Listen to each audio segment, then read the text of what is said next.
Today's game on KFJB-TV is sponsored by First Rate Real Estate, Atland Engraving and Screen Print Company, Assured Partners, Brown's Shoe Fit, Central State Bank, your Marshalltown Dairy Queens, Eye Care Associates, Hy-Vee Marshalltown, Legends American Grill, Lennox Employees Credit Union, Marshalltown Area Chamber, Marshalltown Community College, Marshalltown School District, McGregor's Furniture and Mattress, Sandvik Enterprises, Scooters, Marshalltown, Sports Plus, State Farm, Tyler Pashong Agency, Wayward Social, Wells Fargo Advisors, Members First Community Credit Union, Van Wyck Wood Builders.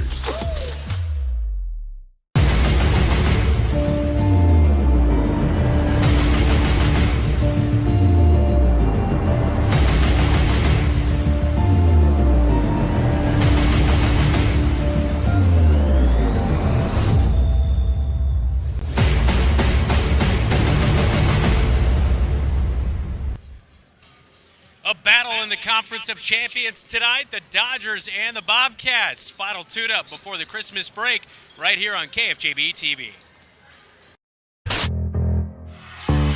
Heitman up court to Bowie. Bowie loses the basketball. Layup counted. It's good.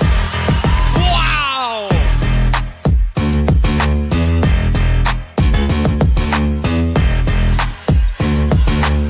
Hildebrand left wide open.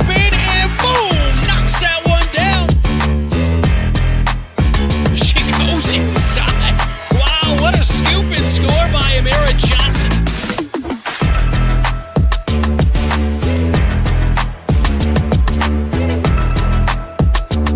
And here comes the Bobcats. Oh, Billy Heitman up top to Georgia Jansen, up off the glass, and good. It's the bump in the bucket.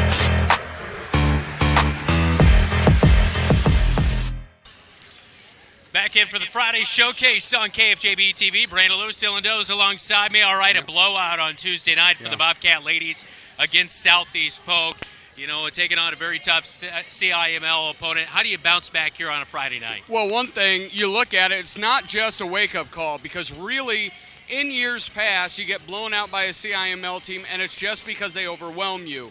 We got blown out because we made terrible mistakes in that first half. That should have been a much closer game. So that gives you positive flow. Talk to Coach Murphy. This can actually be a learning experience. And I think even in the blowout in the second half, dedicated post work with Frankie Long, really offensively showing a lot more patience. I think that's a building block tonight for this Iowa Alliance North matchup, which is a must-win for the Cats if they want to win the North. Yeah, 34 turnovers on Monday night. That is not winning basketball. The Bobcats will try to do a better job of hanging on to the basketball here tonight against the Dodgers. Coming up, we'll have our pregame chat with head coach Brian Murphy. This is Bobcat Basketball. You're watching KFJB-TV.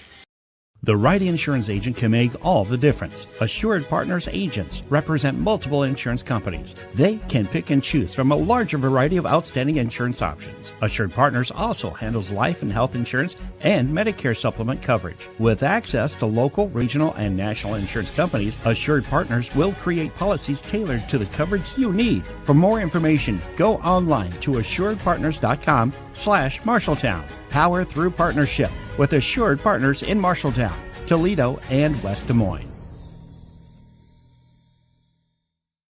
Anytime is a great time to treat yourself at Dairy Queen. From legendary blizzards and cakes to juicy burgers and crispy fries, whatever you're craving, we've got you covered. Both Marshalltown locations have all your lunch and dinner favorites to keep you smiling and coming back for more. Right now, try the sauced and tossed sweet chili chicken strip basket, frosted sugar cookie blizzard, or the holiday nog shake. Don't wait. Swing by either Marshalltown location or get Dairy Queen delivered today.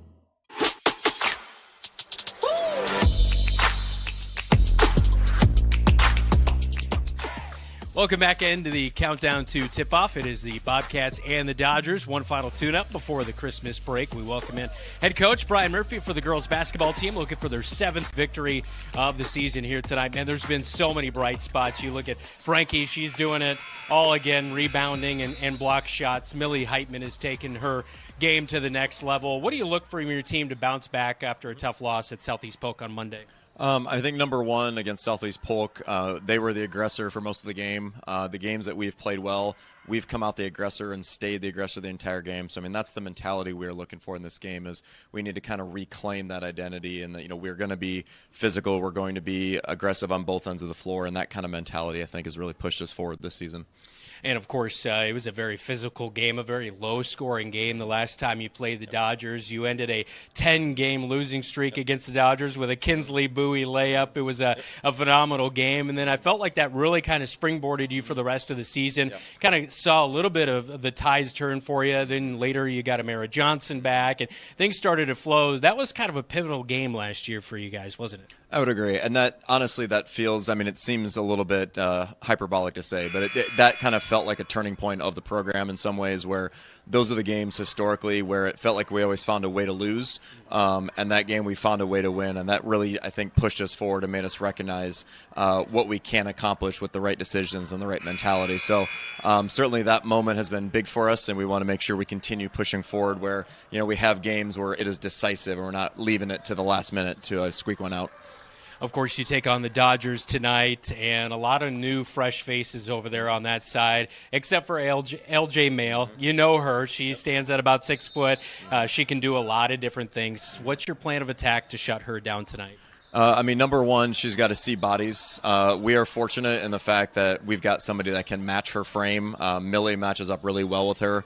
But the thing with a player like LJ is you can't shut her down with one player. So, I mean, we're really tasking Millie with slowing down her progress, and then we're able to help off of her and make her life miserable. I mean, when you've got a player coming in like LJ that has 45% of her team's entire offense, I mean, you can summarize our entire game plan in 6 letters and just stop LJ. We want to make anybody else beat us, so we're going to be really deliberate about making sure that she does not get any clean looks and making sure that we don't allow second chance points, because that is something Fort Dodge has done pretty well this season, is rebound their own misses, and that's where some of their best offenses come.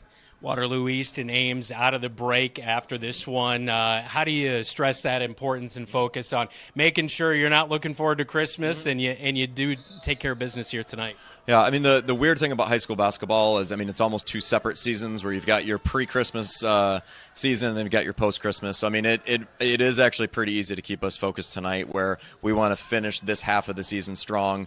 You get a little bit of a reset and then come back at it again. So certainly we want to launch ourselves into break, because when you've got a lot of time off, it feels a whole lot better when you're coming off a win than suddenly you're trying to focus on all the things that went wrong right before break.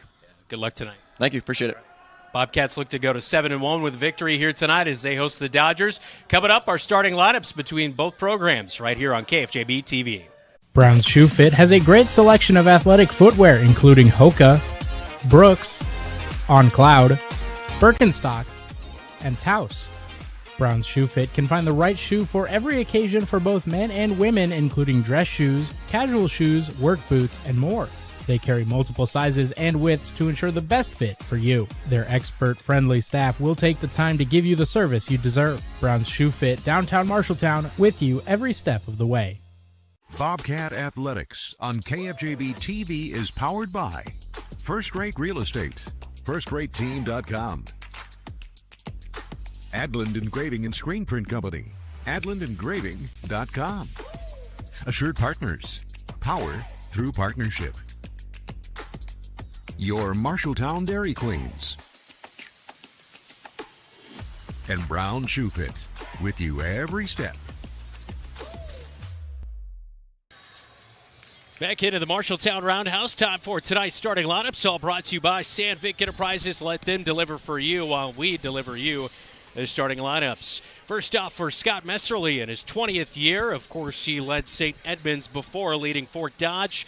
His starting lineup looks like this behind the 2 and 5 Dodgers, averaging just 37 points per game, giving up 47. They are 0-2 in the Iowa Alliance. Starting lineup looks like this. Brooklyn Gilliland will get the start, averaging 5 points per game, 5.5 rebounds per game, a guard at 5'6", and a freshman.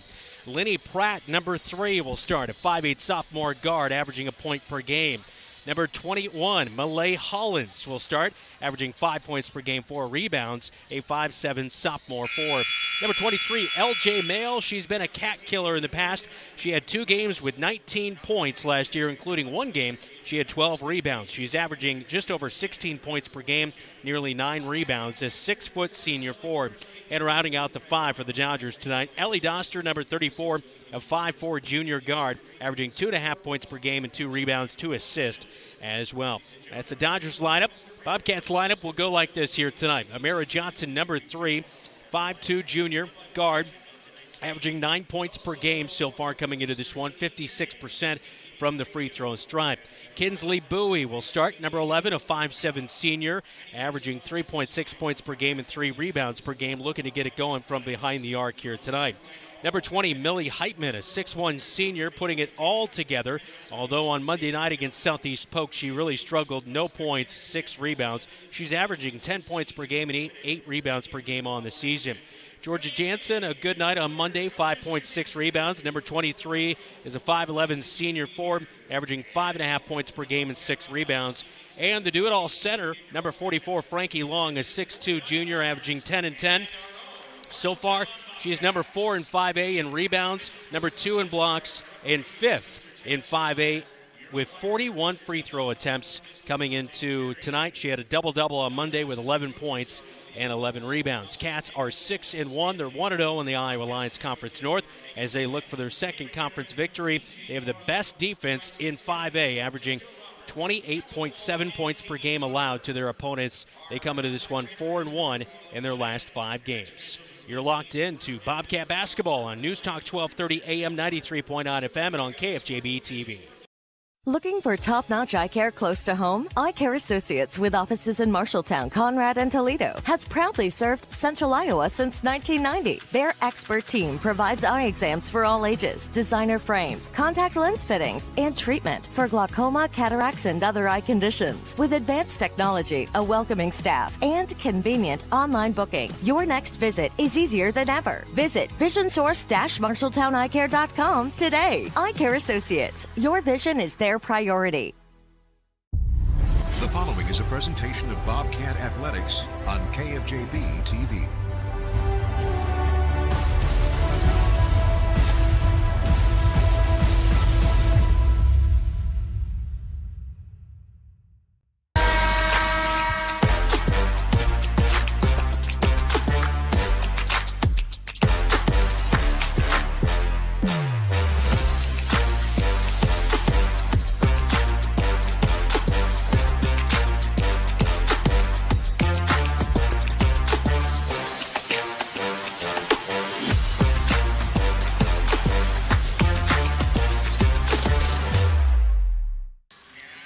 It is the Friday showcase in the Conference of Champions. Brandon Lewis, Dylan Doze alongside me. All right, let's get to tonight's keys to the game, presented by First Rate Real Estate, FirstRateTeam.com. Dylan? When it comes to the Bobcats, it's about pressure and patience. Here you have underclassmen guards for the Dodgers. They've got to extend. They've shown that extended pressure against Mason City. They've got to press these guards and get them to turn over the basketball. Dodgers have 25 turnovers a game on the year. And then offensively, they got all out of whack in parts of the Mason City games where they were going way too fast, and it happened in Southeast Polk as well. They got turned over, they got revved up at a different speed. They have got to be patient, operate, and execute in the half-court sets, and that all begins with number 44 and number 20. I see you have to play through Millie and Frankie to get those shots. That is our keys to the game, all presented by First Rate Real Estate, FirstRateTeam.com. Tip-off when we come back on KFJB-TV. Have Van Wyck Wood Builders design and build the storage shed you need. So many different options to choose from. Van Wyck Wood Builders, just 5 miles south of I-80 in Grinnell on Highway 146. Online at VanWyckWoodBuilders.com. Refinance your auto loan with Members First Community Credit Union. For a limited time, refinance your auto loan from another lender and receive 1% cash back up to $500. Scan the QR code to apply online. Call us or visit a Members First branch. We do more than just t-shirts and hoodies. Check with Adlet Engraving and Screen Print for awards, lasered items, embroidery, and of course, imprinted apparel. 307 Riverside, right here in Marshalltown. Easy parking, delivery is available.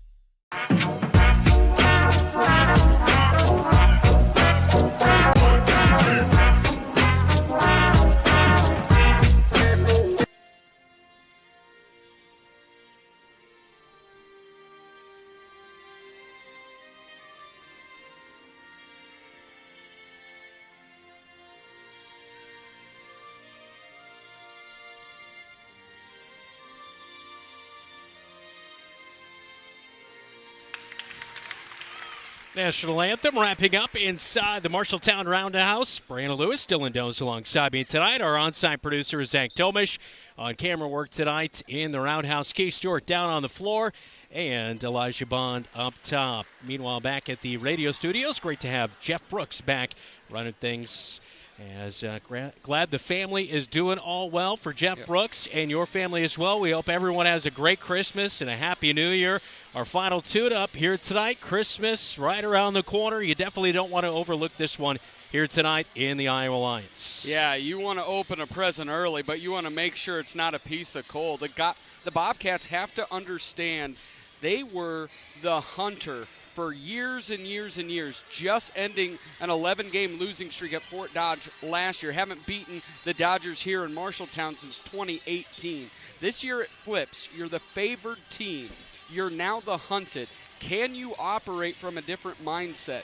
Can you be patient? Can you execute as the team that is supposed to win and not let these Dodgers sneak one away from you? 8 minutes on the clock. We're underway as Frankie Long will tip it away, but the Dodgers will come away with the opening tip as she faced off against LJ Mail. Bobcats in the white tops and bottoms here tonight as the Dodgers nearly throw one away in the front court. They're in the red tops and bottoms with great numbers here tonight. Handoff to Pratt up top over the left wing. And a dribble through to the free throw line, swing it to the right wing to Hollins. Hollins gets cut off by the Bobcat defense. Again, one of the best defenses in the state of Iowa in Class 5A, but a little slip through down to the right block, and Brooklyn Gilliland will put it off the glass as she beat Amara Johnson there for the loose basketball. And it is 2-0 Dodgers as we are just over 30 seconds into this one as Amara Johnson will bring it into the front court. Dribble over to the right wing. Skip pass to the near side wing. Now back to Amara Johnson, right wing. Hesitates, drives, takes a step back. It's off the side of the backboard. Rebound brought in by the Dodgers. Not a great look to open up the game on the offensive set. It was a good set. I didn't like that Amara hung her head after she knew it was going to be off, but I like that Millie Heitman is one-on-one against LJ Mayo. I was thinking that would be the matchup. Both 6'6" guards, but right now, Cats are doing nothing with Gilliland, and this is not the start they wanted. Free throw line jumper is good. 4-0 Dodgers as we are just over a minute gone here in the opening quarter of play. Dodgers come in at 2-5. They're 0-2 in the Iowa Alliance. They're on a 2-game losing streak. They lost to Mason City this week, and last week they lost to Waterloo East. A turnover by the Bobcats. As Heitman lost the basketball.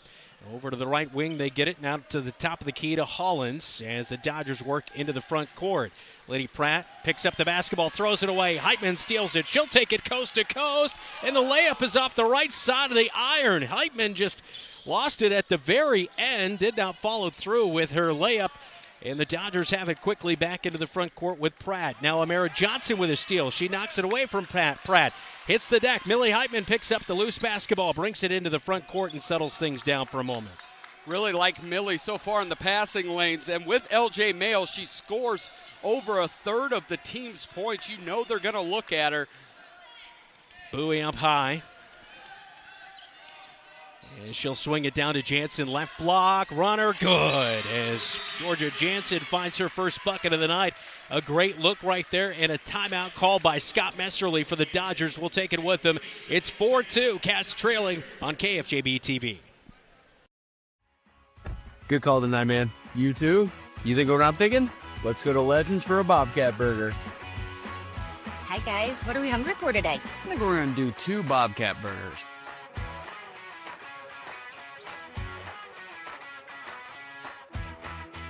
Whether it's pregame or postgame.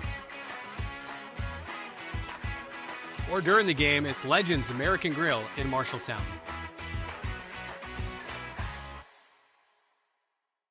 I'm Amara Johnson. This is your home for the Cats, KFJB-TV.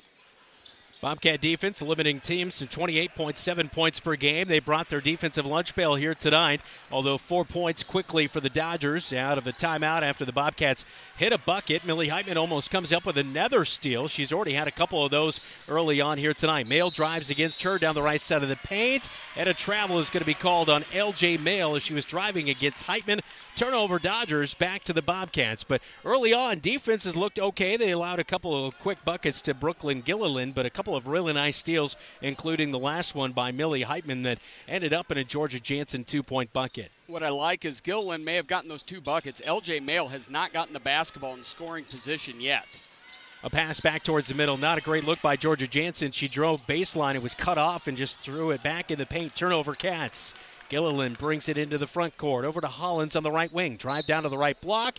And a touch and a reach by Kinsley Bowie. That'll be her first foul of the night. It'll be baseline right side on the inbound for the Dodgers. Georgia's going to have to do a lot better on those drives. She's had 2 really lazy passes into traffic that have turned the ball over twice. Right now, you know, the goal for this team is to win the Iowa Alliance North. It's these matchups that you need to show dominance as Frankie clears the board there. Yeah, Hollins misses on a runner down the right side of the paint. Jansen gets it up to Amara Johnson at midcourt.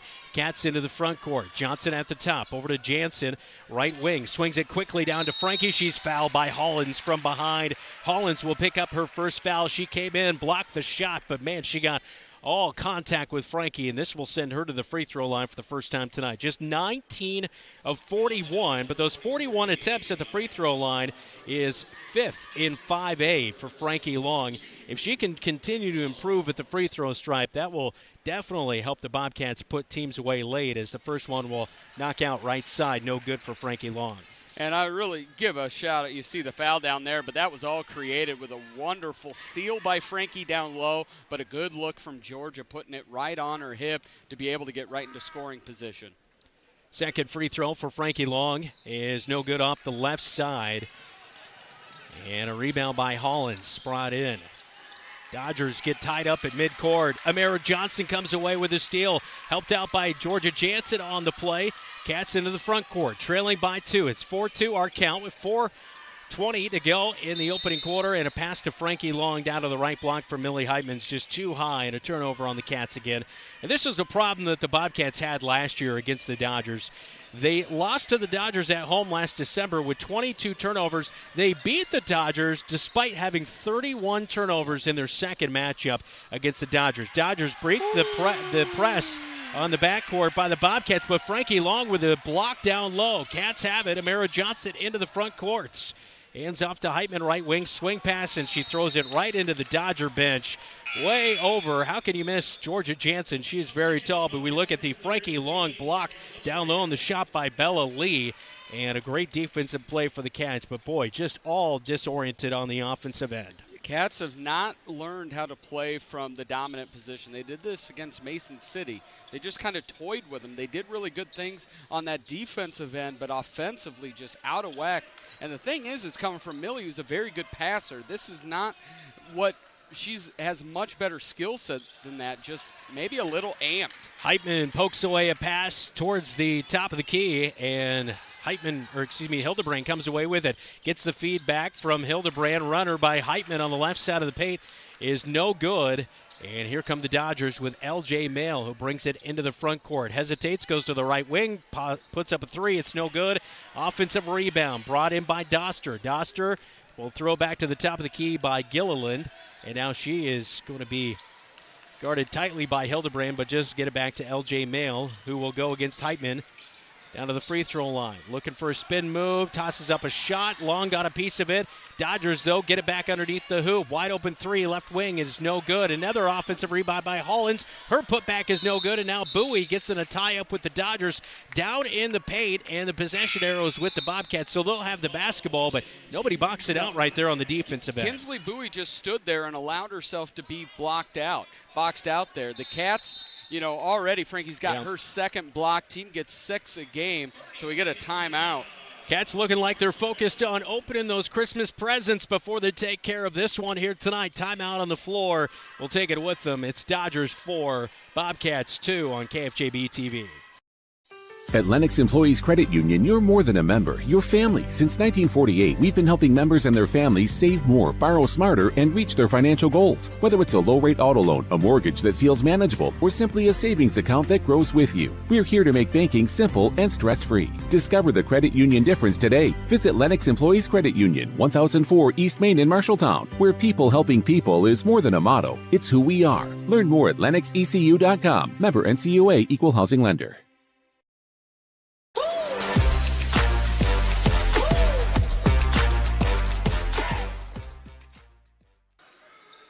Bobcats out of the timeout, taken by seventh-year head coach Brian Murphy with the basketball in the front court. Feed down to Frankie Long in the paint. Turnaround move. Beautiful one off the glass for Frankie Long.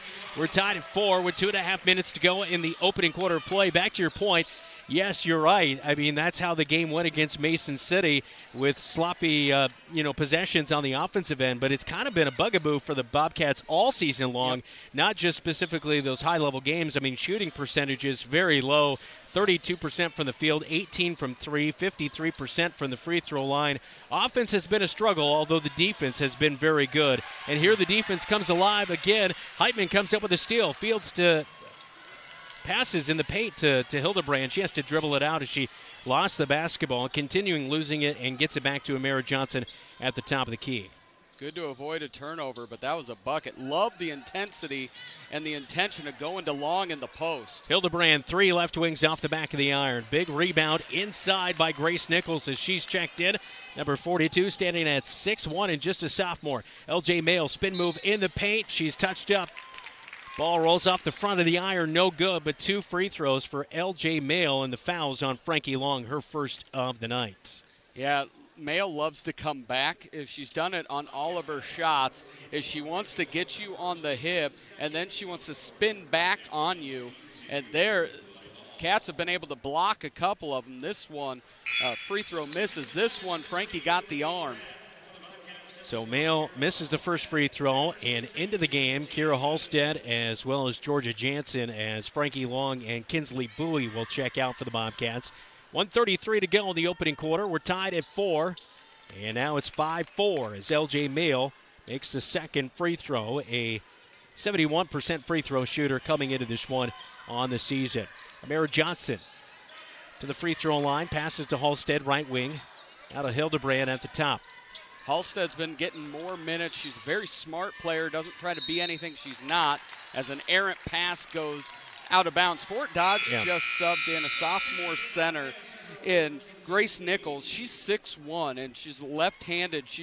She can kind of present someone that matches Frankie's size, so I'm interested to see if the sophomore, if she can do something on the glass, see if she gives Frankie any trouble when Frankie comes back into the game. Hildebrand was the one who tossed that over to Halstead and went awry. Now Bowie almost steals the ball away at the top of the key from Gilliland, but they feed it inside to Mayo. Heitman blocks her shot on the left block. Feed out to Jansen. Here comes the Cats. And a fast break. Bowie wide open for a 3. It's off the back of the iron. Hildebrand backside. Rebound, though, offensively, and the Bobcats will reset. They'll find Jansen cutting in the paint. Heitman found her for the assist. Jansen off the glass for 2. She's got 4, and the Cats have the lead, 6-5. Love Millie's absolutely playing an incredible defensive game with a nice assist there.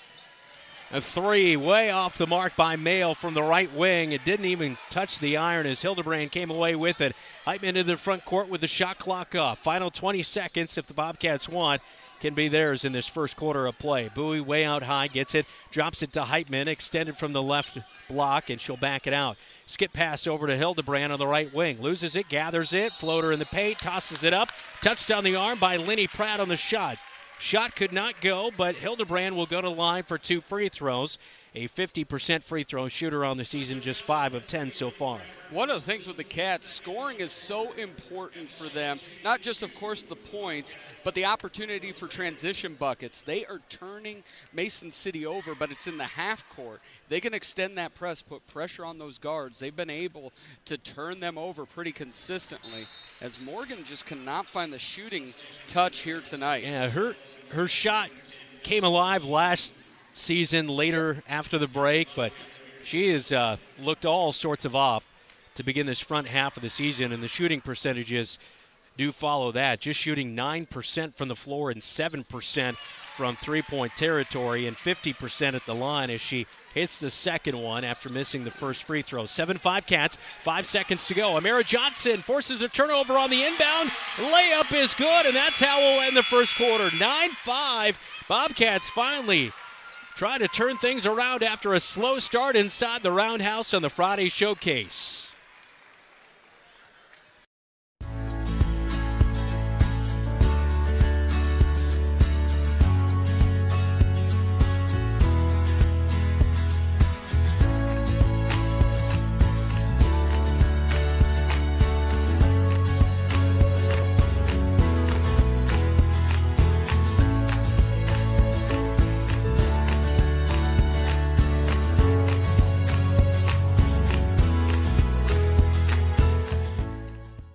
My name is Frankie Long, and you're watching KFJB-TV.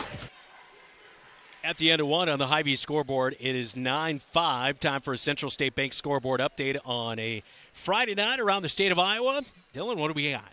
Abby Latham, the Mason City point guard, returned in the win over Fort Dodge. She's in the game, and they lead Ames 10-9 with 2 to go in the first quarter. Hoover over North 9-0. Pella leads Newton 22-8. West Marshall over South Hamilton 17-12. Just into the second quarter, Valley with an early lead over Centennial 7-4, and PCM is up on Nevada 15-2. Well, Amira Johnson just came away with a steal right before we headed to the second quarter, made it 9-5, and Amira Johnson, as we take a look at the Town of Pashong State Farm replay, putting that backcourt pressure on, resulted in that, Dylan. Exactly. You get a score, you put on that pressure, they're going to turn it over.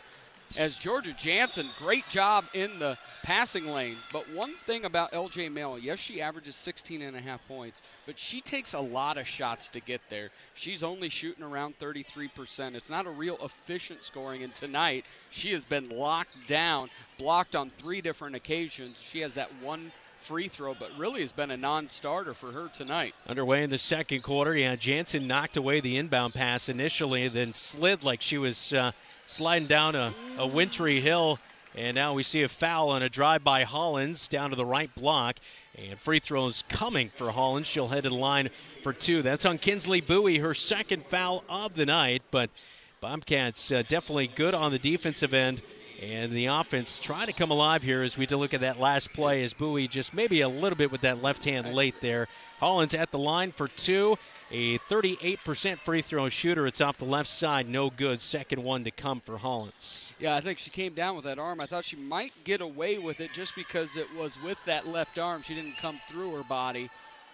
Hollins with a rainbow free throw, and she splits him at the line as she makes the second one. 9-6. Backcourt pressure by the Dodgers. Bobcats get it into the front court, but Bowie was looking for long. It's picked up by the long arms of LJ Mail. She'll bring it into the front court. Picked up by Heitman. Drives, spins, and has to back it out to Doster at the top. Over the left wing, they'll swing it over to Lee. Lee gets it back to Doster, way up high. Bounce pass. A little bit low. It's gathered in, almost thrown away, but Grace Nichols able to gather it back in. It's knocked away. Hollins at the midcourt stripe, over and back. Yeah, the ball was just rolling around. Hollins tried to save it as it got pushed back out to her at the top of the key, but over and back, turnover on the Dodgers. Yeah, this is where you want to see that game stretch, but again, we talked about, and the Cats defensively, as LJ Mail comes into the lane, Frankie's kind of playing that center field, and she will step in waiting for that spin back. Inbound to Amira Johnson. Bobcat basketball on the left side of your radio dial. Jansen feeds inside to Long, trying to step through, has Doster knock it away from her from behind. LJ Mayo comes up with a loose ball, and Amira Johnson all over her will pick up her first foul of the night in the backcourt as the Dodgers will inbound near the Dodger bench with 6:58 to go in the second quarter, trailing 9-6 to the Bobcats. You see that Nichols' size behind Frankie kind of gave her, I think, a little bit of problems, along with bringing Doster down from the top of the key.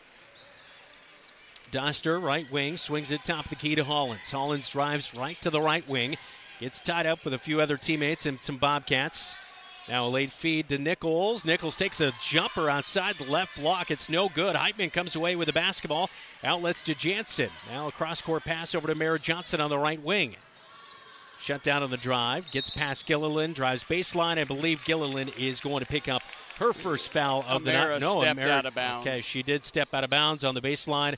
And it will be back to the Dodgers with 6.5 minutes to go second quarter. Amara's lucky she's not a Walenda because she walked off the tightrope there. Hollins in the front court, stumble it around, gathers it in, feeds to Nichols. Turnaround on the left block is no good. Frankie Long had the rebound but loses it. And now LJ Mayo with a turnaround jump on the right block has it blocked by Heitman. And a runner in the paint by Hollins as she got the loose basketball is no good. Amira Johnson will take it all the way as she got the rebound. Her shot and the layup is no good. Frankie Long at the right wing gets it to Amira Johnson. Back to Jansen. Now over to Heitman left wing. Now to Bowie at the top. Really good decision by Kinsley Bowie to get it back out. Now you can go right back inside. Amira Johnson open to the far side corner. Three is going to be way off. Frankie Long catches the basketball, and that's going to be Frankie Long with elbows way too high, swinging them around off the rebound. She had some pressure in her face, and Frankie Long's going to pick up her second foul of the night as those elbows just got way too high right there. As we take a look at the replay, as just came up swinging a little bit. Ooh, that was a tough shot right there, as that will be back to the Dodgers along the baseline. They'll have it. At first, I thought she just was able to kind of rip through, but you can see her drop the shoulder and rip through. That's going to be an offensive foul every time. Cats, again, just really stuck in cement. Inbound pass is stolen away. Jansen tipped it. Heitman feeds to Bowie on the right block, and it's good. Off the glass for Bowie. Her first bucket of the night, 11-6 Bobcats.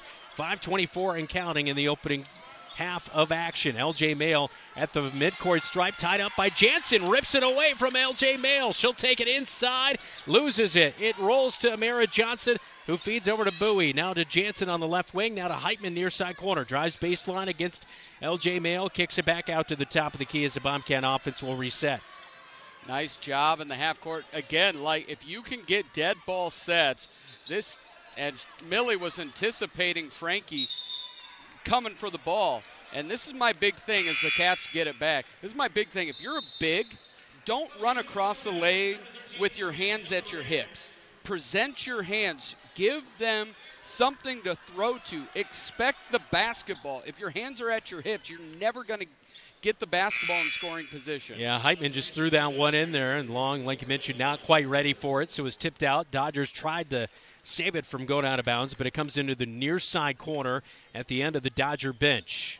Hildebrand will bounce pass it into Heitman. Gets it back to Hildebrand, left wing, dribbles into the corner, feeds now to Frankie Long, and a foul on the feed in. Grace Nichols reaching over the back of Frankie Long, and Nichols will pick up her first foul of the night with 4:46 to go in the second quarter.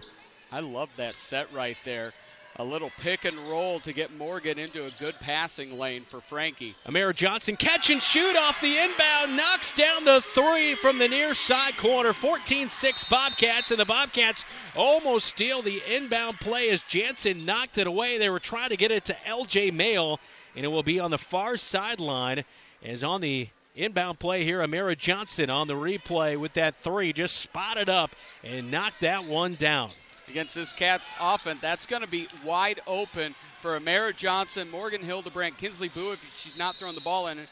Almost looked like a travel by LJ Mail down to the right block as she was trying to spin around Heitman. And they're going to call a foul on Georgia Jansen, who came in late to try to help Heitman on the play. Inbound to LJ Mail on the right wing. as we are nearing the halfway point of this second quarter. And a great play by Frankie Long. She knocks it away to Grace by pass to Grace Nichols, knocks it into the Bobcat bench so it will stay with the Dodgers. But excellent defensive play trying to knock that pass into the paint. Coach Murphy was trying to use the force to will her to be back in line, but a great hustle by Frankie. Dodgers will inbound. Pratt gets it left wing. Now to LJ Mail. Drives baseline. Trying to go against the trees of the Bobcat defense. And Frankie Long says, give me that. She blocks the shot. And here come the Bobcats into the front court with Heitman. 5 blocks so far for the Cats. Heitman kicks it out to Hildebrand. Now to Jansen right wing. Good ball movement here on this offensive possession. Long back to Hildebrand. Hildebrand drives in the paint. It's off the backboard on the left side. No good. Could not draw iron. Rebound. Feed out to Hollins for the Dodgers. Dodgers in the front court almost throw it away. They got it to Gilliland. Now back to Hollins at the free throw line. Gets past Jansen. Frankie Long blocks her shot as she was driving inside. And the ball is deflected out towards the Bobcat bench. It will stay with the Dodgers as the Cats touched it last. But, yeah, it is a block party here tonight. Everybody getting festive. Frankie Long, I think she has 3 and Millie has 3 tonight. But you look at the Cats, this half-court defense has been tremendous tonight. And you look at Amara Johnson, yes, we missed her offense. She averages almost 10 a game. But her on-the-ball defending is something the Cats have not had. And she's been really good at the front of that press. Turnaround by Pratt down to the left block. She is able to convert with a hook shot. That's her first bucket of the night. 14-6. Bobcats with the lead at home inside the Roundhouse. There's a good crowd starting to file in here to see if the Bobcats can push their record to 7-1 on the season. Into Heitman from Bowie, and it is thrown away. And the Dodgers come away with the turnover as Brooklyn Gilliland had it. Gets it up to LJ Mail. Drives in the paint, and a travel.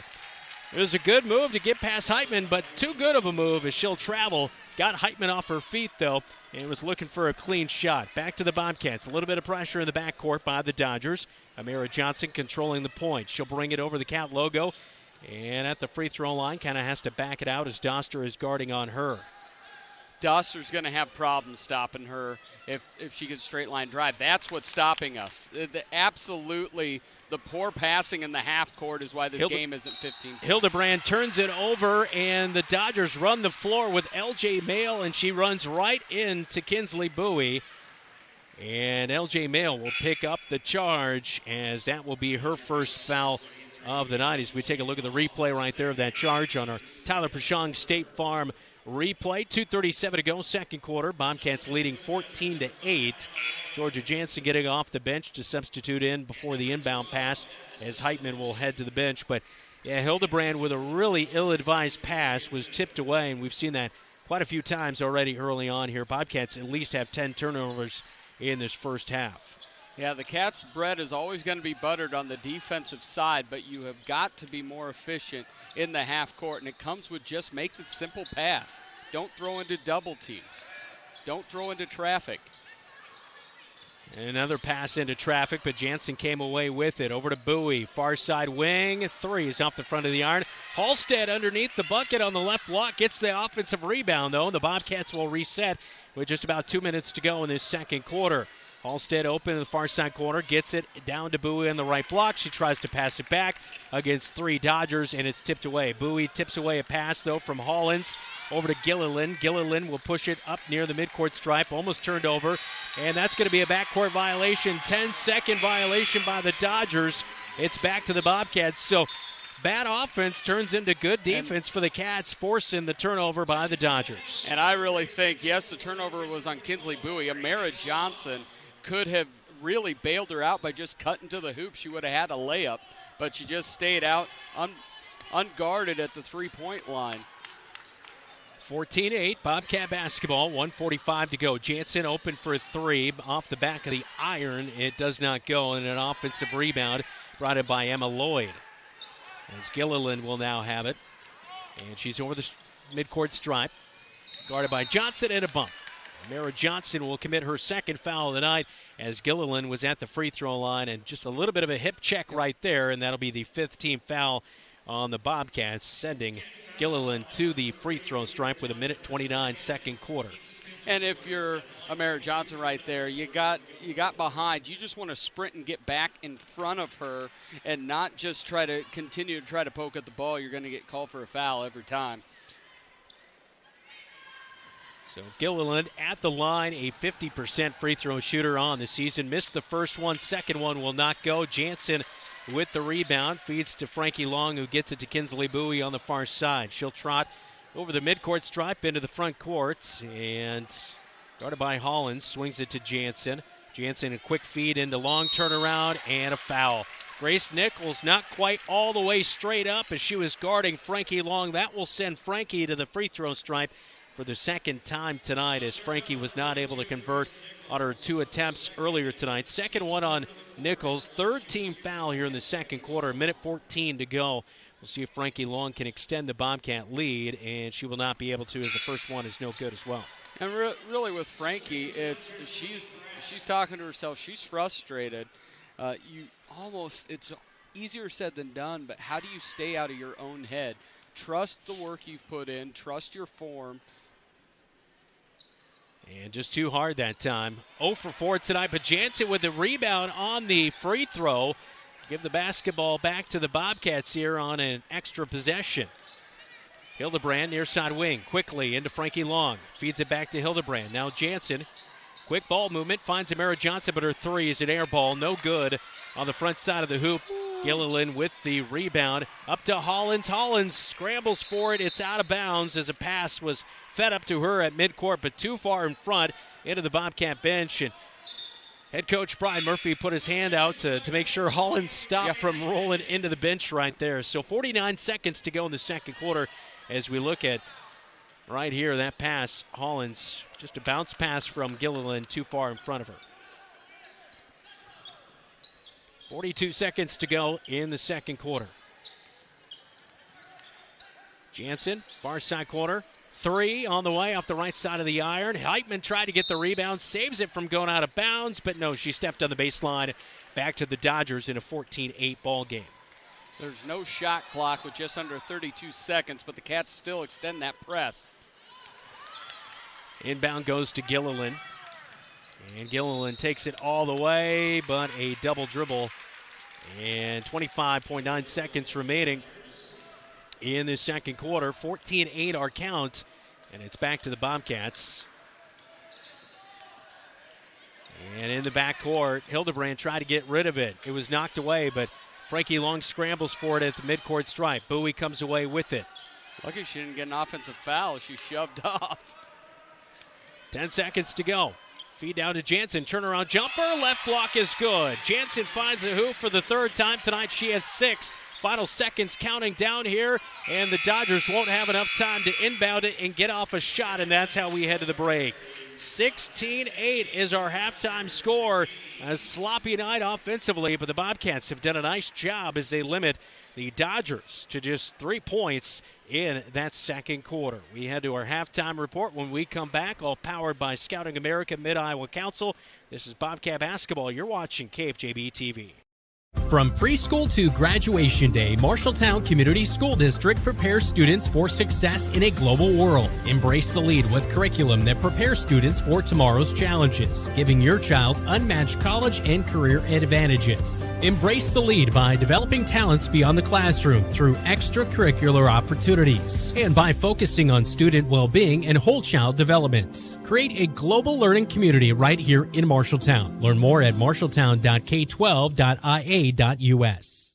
McGregor's Furniture and Mattress is your local furniture store in Marshalltown. With their extensive inventory, you're sure to make a winning selection when you shop McGregor's for your bedroom, living room, and dining room furnishings. McGregor's has the right play for every room in your home. McGregor's Furniture and Mattress is proud to be your locally owned and operated furniture store since 1896 and very proud to support Bobcat Athletics again this season. McGregor's Furniture and Mattress, downtown Marshalltown, open 7 days a week.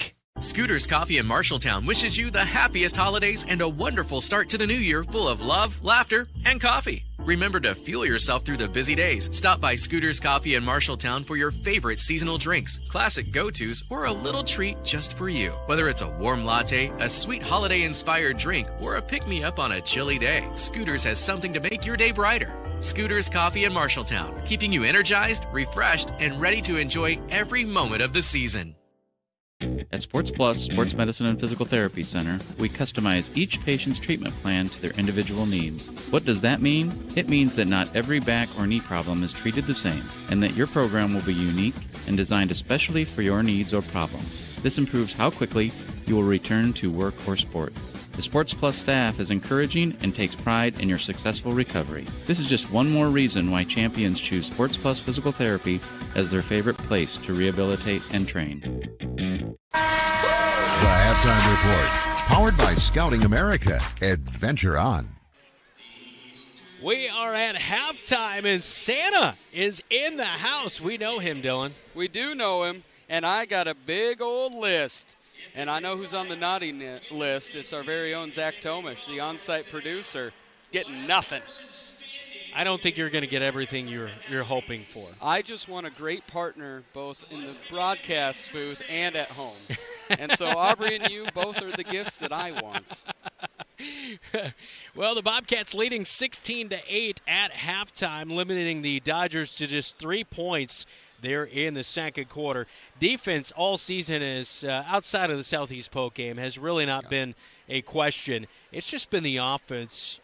I mean, what is it? Is it just maybe some more time in the gym? Because it just really seems like we've seen a lot of threes here tonight, just not even drawing iron, just way off the mark, and a lot of passing has just been sloppy here tonight too. Over these last few years, the offense has always trailed the defense. The offense has gotten better as they've gone on, but they play offense almost like practice offense. And what I mean by that is in practice, the defense is kind of supposed to allow those passes. You're supposed to be able to run through it. So when they get to game time, they almost run the offense with that same type of intensity as if, hey, we're just running through the set, not thinking that there's a defense on the other side that would like to shut you down. And too often that happens. Or they don't make the basketball IQ play, and I don't mean that they don't know basketball. What I mean by that is that basketball IQ play, when your main option is not there, you're like, okay, I'm gonna switch and I'm gonna go this way.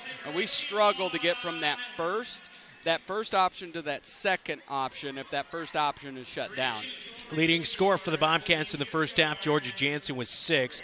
Amira Johnson with 5. Meanwhile, for the Dodgers, leading scorer is Brooklyn Gilliland. She had a couple early buckets, but has been held quiet since then, 2 for Lenny Pratt. And LJ Mail with just 1 made free throw in that first half. She has 1 point at a halftime. She normally averages nearly 17 points per game. That just kind of goes to show how good the defense has been here tonight on their defensive side. Millie Heitman guarding her. Millie's been tremendous. She's been blocked 4 times. She's traveled. She's turned it over. Like, you're in 23's head, and when you get a score that everything has to go through them, she's going to start to really try to push. Really in the second half, I would think coming out in that third, they're going to find ways to get her in pick and rolls to get Millie off of her on the perimeter instead of just break it down one-on-one, because when they break it down one-on-one, LJ's taking her to the rack because she's not an efficient outside shooter, and then she's going to spin back into Frankie. If you're going to have LJ go off, you've got to play her in a pick and roll on the perimeter to get Millie off of her. Coming up, we will check out scores around the state with a scoreboard update. You're locked into the Halftime Report, all powered by Scouting America, Mid-Iowa Council. Adventure on. I didn't really have much growing up, but I did have a mom, and she gave me a strong foundation. She signed me up for Scouts. I quickly fell in love with the outdoors. Showed me how to take responsibility, how to work with other people, and how to become a leader. That made me a better athlete on the field. Scouting made me the man I am today.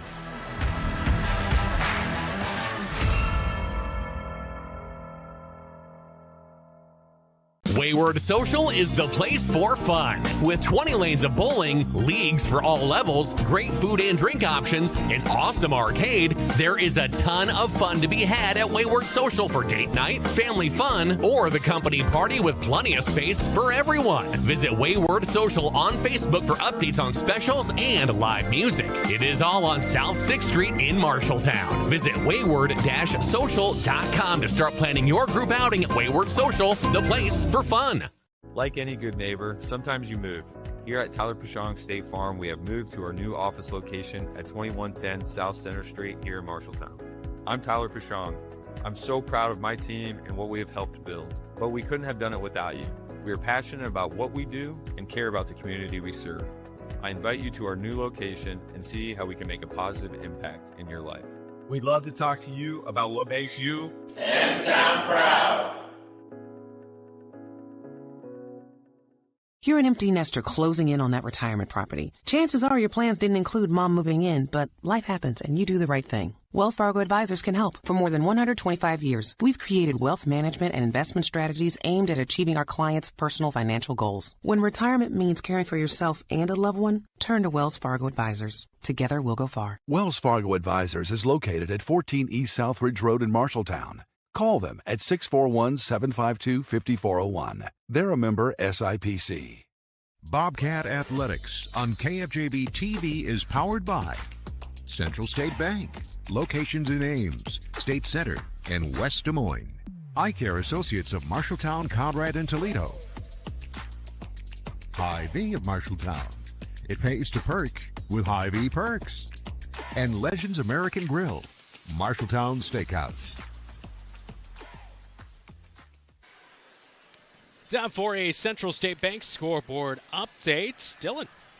Thank you, Brooksy, out there giving us all our scores here. 2 minutes before halftime, Mason City holds a slim lead against Ames, 20-19. Right before half, Valley taking care of the Scott DeYoung-less Ankeny Centennial Jaguars, 32-8. Cedar Falls 27, Ankeny 23 at half.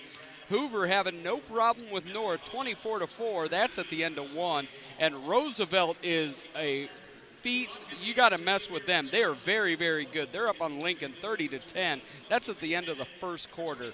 At halftime, PCM 28, Nevada 12, and beginning of the third, Pella 34, Newton 8. That'll wrap up our halftime, presented by Scouting America, Mid-Iowa Council, Adventure On. Coming up the second half when we come back to the Roundhouse on KFJB-TV. We do more than just t-shirts and hoodies. Check with Adlet Engraving and Screen Print for awards, lasered items, embroidery, and of course, imprinted apparel. 307 Riverside, right here in Marshalltown. Easy parking, delivery is available.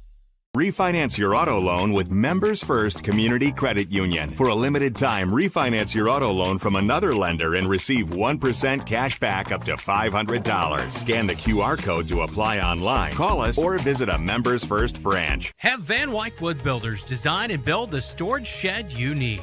So many different options to choose from. Van Wyck Wood Builders, just 5 miles south of I-80 in Grinnell on Highway 146. Online at VanWyckWoodBuilders.com.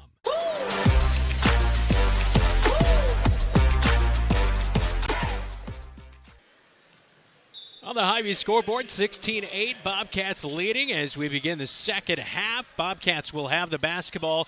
Amara Johnson promptly has it knocked away. She was looking to pass it to the near side, and Gilliland had the steal, but now Georgia Jansen steals it away, but now there's a scrum on the floor, and the Dodgers come away with it with Doster into the front court. She'll power ahead, and Jansen pokes it away from behind. It goes out of the baseline. It will stay with the Dodgers. 7:38, third quarter. Brandon Lewis, Dylan Dones alongside me. Great to have you along for the Friday showcase.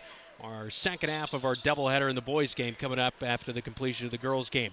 Inbound to Holland. She's in the paint, picks up the basketball, and head coach Scott Messerly has his hands up. There was probably going to be a little hanging out in the paint there a little bit too long, as the Dodgers will call a quick timeout with 7:34 to go in the third quarter. This is Bobcat Basketball. You're listening to News Talk 1230 AM, 93.9 FM, and watching right here on KFJB-TV. Tired of just looking for a job? Find a career you'll love. Marshalltown Community College is enrolling now for spring classes. Your future starts here. We offer hands-on career training leading directly to in-demand jobs, from technical skills to healthcare. Our expert faculty and advisors help you find your path. We have flexible schedules, affordable tuition, and programs you can complete entirely online. Stop waiting. Invest in your future today. Spring classes start January 20th. Enroll now. Visit MarshalltownCommunityCollege.com.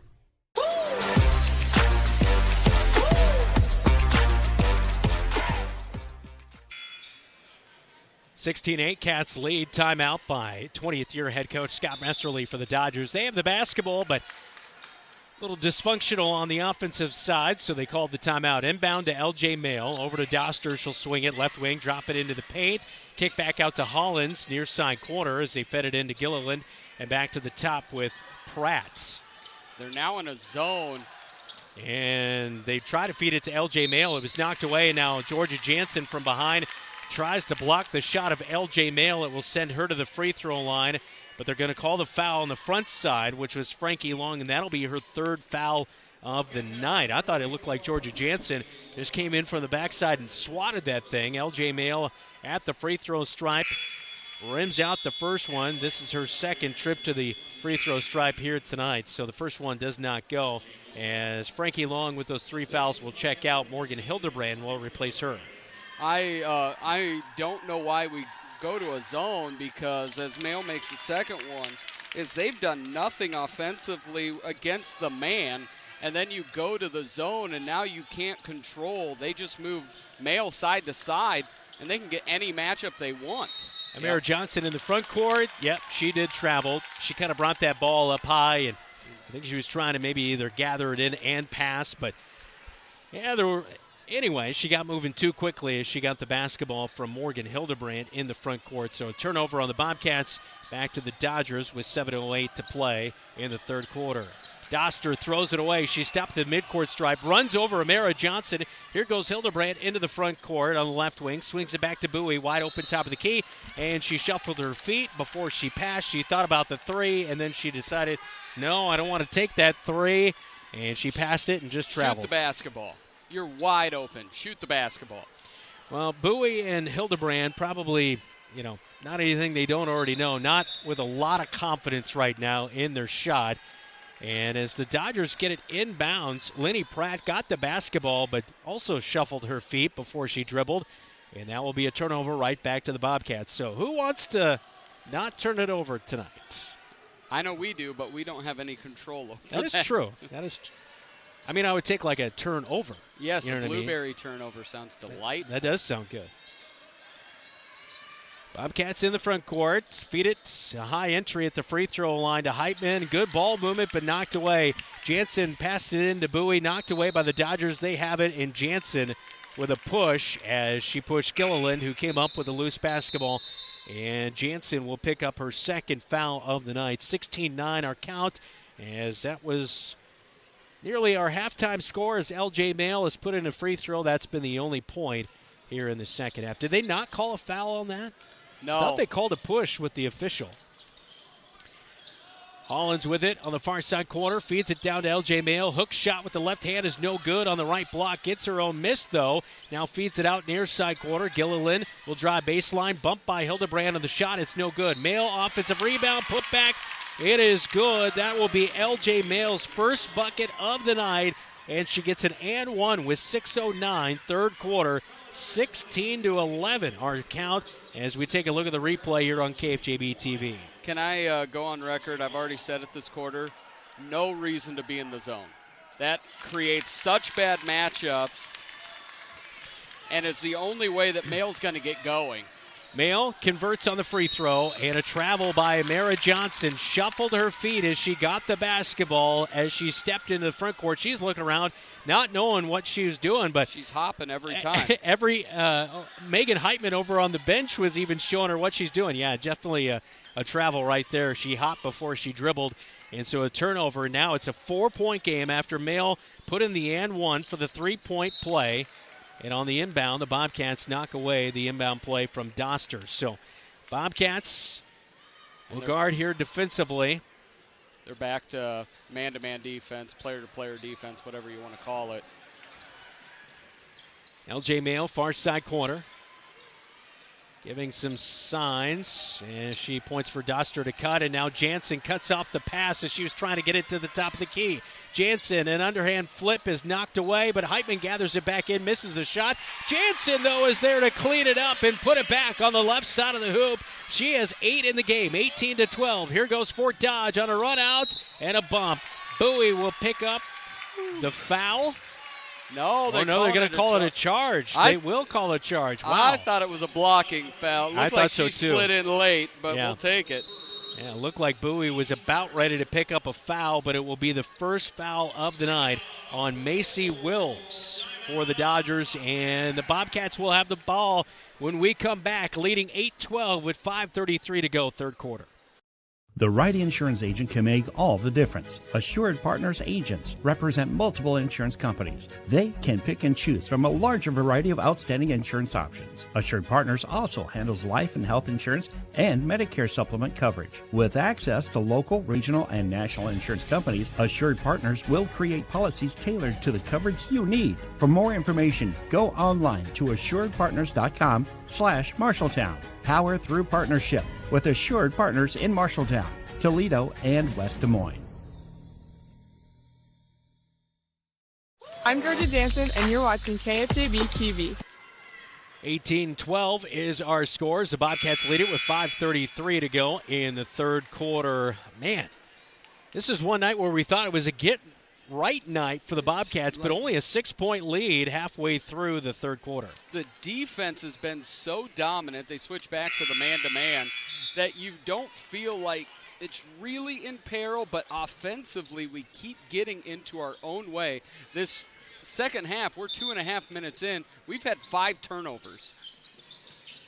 Bobcats unforced. Out of the timeout, taken by Brian Murphy. Get it into the front court and throw it away. Hildebrand, nobody even in the vicinity. And Hollins comes up with the basketball, but Jansen gets in the mix, ties her up, possession arrow with the Dodgers.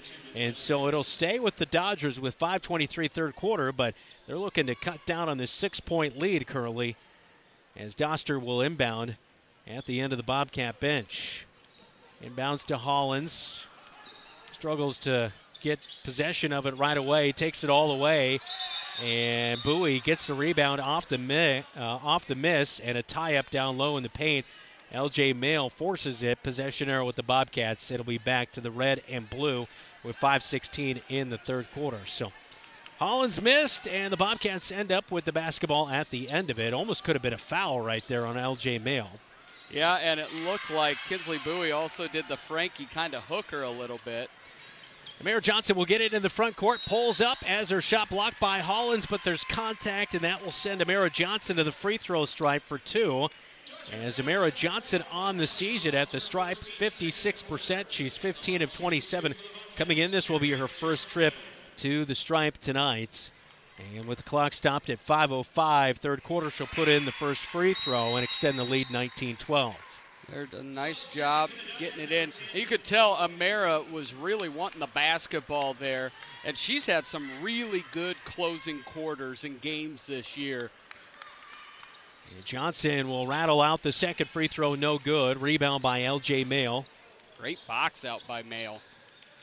Yeah, Jansen was trying to give it a go to get that rebound. Feed up to Gilliland. Left-handed layup on the left side is no good. There's contact. She hits the deck underneath the hoop, and she'll go to the free throw line for 2, as this will be Gilliland's second trip to the free throw line tonight. Second foul on Millie Heitman. You look at Gilliland. She was able to get it to the rack. And the free throw is no good off the back of the iron. As we get Nichols and Long back in along with Halstead, but Fort Dodge did a nice job of boxing out Kinsley Bowie to give Gilliland that wide open lane. 4:54 to go, third quarter, 19-12 Bobcats. First free throw again was no good. Second one no good as well. Halstead with the rebound off the Gilliland miss. Outlet to Heitman up to Amira Johnson over the midcourt stripe. She'll blow by the Dodgers all the way in. Her layup way out of control is no good. Frankie Long with for the rebound, but it was knocked away by Bella Lee, and it goes out of bounds on the baseline. So baseline right, Hildebrand will be the inbound. Yeah, Mara seemed to lose her footing going in there, and then just turned into an offensive rebound drill. Bounce pass inbounds to Amara Johnson. Right wing, she has it, picks up her dribble. Bobcats will go around the perimeter. Halstead drops it, gathers it back in. And a double dribble on Halstead and a turnover on the Bobcats with 4:35 to go, third quarter. She didn't really have possession I'm with Brian initially. Murphy. That's not a double dribble. She did not have an actual dribble It was a loose basketball. Yeah, that's tough. Inbound to LJ Mail into the front court. She'll push it. Dodgers in their red tops and bottoms tonight. Bobcats in their white uniforms at home. Heitman shuts down Mail. Has to outlet it to the far side corner. Runner in the paint, no good. Working towards the right block by Gilliland. And Frankie Long with a rebound. Outlets to Hildebrand, but she just was not ready for the basketball. It slips out of her fingertips into the stands, and it's back to the Dodgers. It's a lack of focus. Frankie's not going to bring the basketball up. Expect the basketball. Inbound for the Dodgers. They'll dump it to the free throw line to Nichols. Swings it out to Mail. Left wing three is well off the mark. Hits the backboard. Now Amara Johnson steals it away from Macy Wills on the rebound. All the way for the layup is good for two. 8 for Amara Johnson. 21-12 Bobcats. And all the way on the inbound is Wills. She takes it in but has it knocked away. Shot is no good. Frankie Long rips the basketball away. Hands it off to Hildebrand, passes it up court to Halstead on the left wing. Dribbles in, gets the basketball away to Heitman, right wing, back to Amara Johnson. Now to Hildebrand, left wing. Dump it into Frankie Long on the left block. A good spin move, past Nichols. Shot is no good off the left side of the iron, but Heitman ripping away the rebound, passes it out to the top of the key, and a foul and a reach-in. I believe this is going to be on Brooklyn Gilliland. If so, it's her second foul of the night on the Dodger guard, and a timeout. No, just a substitution as Hollins will come into the game for Macy Wills. She missed it there, but we saw something pretty special as Fort Dodge breaks the press, but Amara Johnson's able to body up the entire way.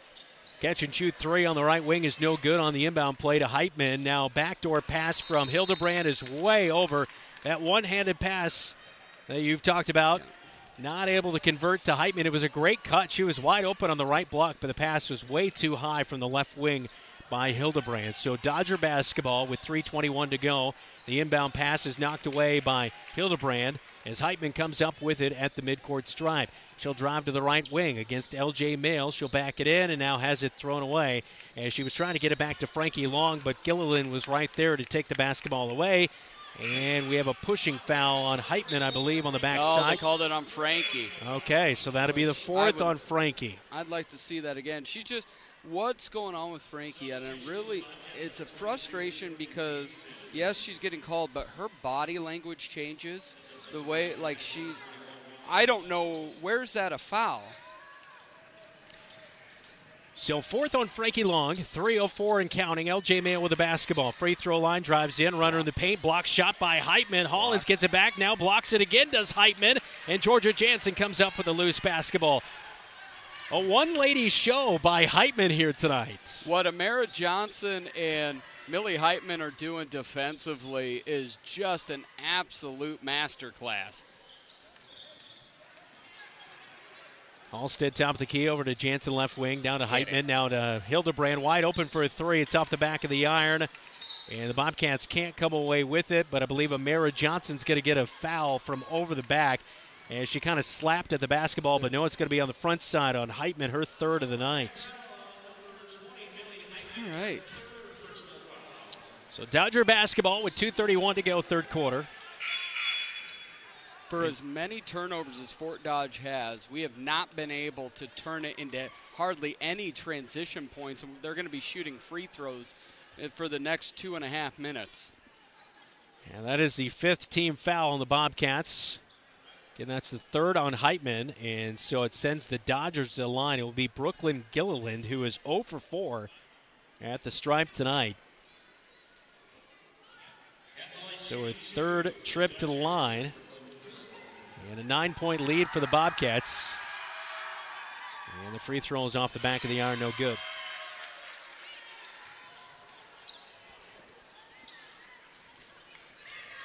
Both teams struggling at the stripe tonight. Second one is no good. Jansen almost got the rebound. Heitman comes away with it up to Amara Johnson. She'll push it over the 10-second line into the front court, trying to find Hildebrand. Left block, has to back it out into the far side corner. Gets a screen from Halstead. Back to Amara Johnson at the top of the key. I would love to see Morgan shoot it there. Amara Johnson pulls up at the free throw line. Hollins blocks her shot. Dodgers get it back with L.J. Mail. Now to Gilliland. Over the cat logo at midcourt. Into the front court. Goes by. Amara Johnson was screened. Hit the deck. And Gilliland hits the runner in the paint. She has 6 on the night. It's 21-14. A 7-point game and a timeout on the floor. Minute 56 to go, third quarter. Bobcats not putting away the Dodgers just yet here inside the Roundhouse on KFJB-TV. Brown's Shoe Fit has a great selection of athletic footwear, including Hoka, Brooks, On Cloud, Birkenstock, and Taos.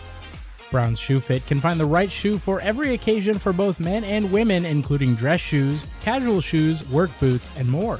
They carry multiple sizes and widths to ensure the best fit for you. Their expert-friendly staff will take the time to give you the service you deserve. Brown's Shoe Fit, downtown Marshalltown, with you every step of the way.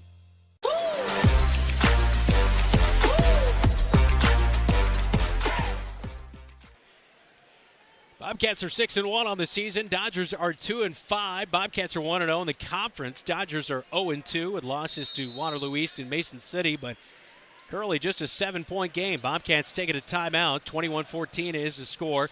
Just under 2 minutes to go in the third quarter. Bobcats nearly stopped in the backcourt, but pass up to Bowie as he gets it to Halstead on the right block, hanging out, and good ball movement right there. Halstead with her first bucket of the night as Bowie found her way up court. Good job, Kira. That was a great job. Look ahead. Wonderful opportunity by the Cats to score in transition. Now a miss by Gilliland. Hildebrand comes away with the basketball. Bobcats leading 23-14. Minute 25 to go, third quarter. Bowie way out high. Picks up her dribble.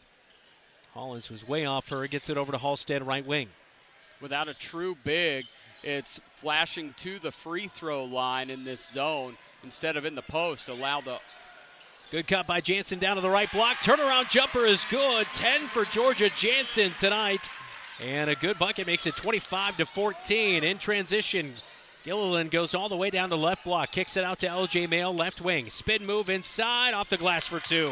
Good move to counter by L.J. Mail here in the third quarter. 25-16 with 45 seconds to go. But on the inbound, it is knocked away. Hollins has it, gets it over to Lenny Pratt, and the bucket is good, as that will be the second bucket for Lenny Pratt. She has 4, and the Bobcats in the backcourt.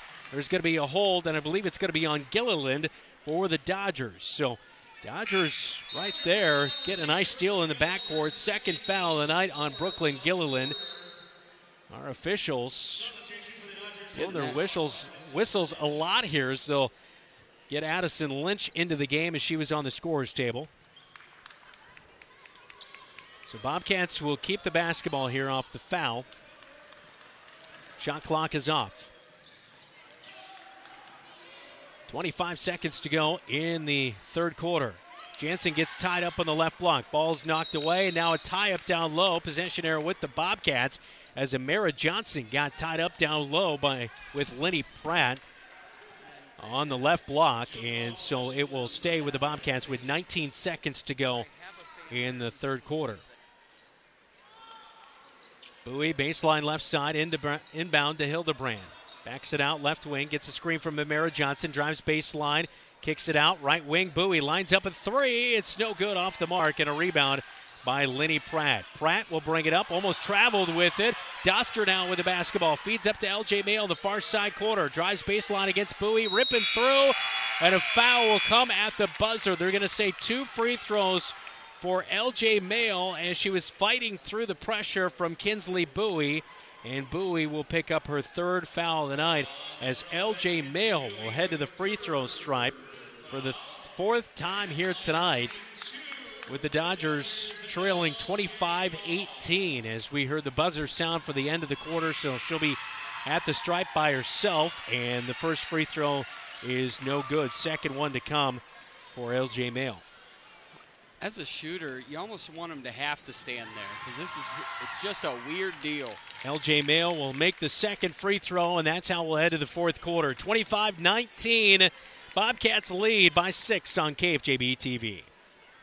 You planned and saved for your child to go to college, but medical school after graduation was a surprise. A happy, expensive surprise. Wells Fargo Advisors can help. For more than 125 years, we've created wealth management and investment strategies aimed at achieving our clients' personal financial goals. When opportunities surprise you, turn to Wells Fargo Advisors. Together we'll go far. Wells Fargo Advisors is located at 14 East Southridge Road in Marshalltown. Call them at 641-752-5401. They're a member SIPC.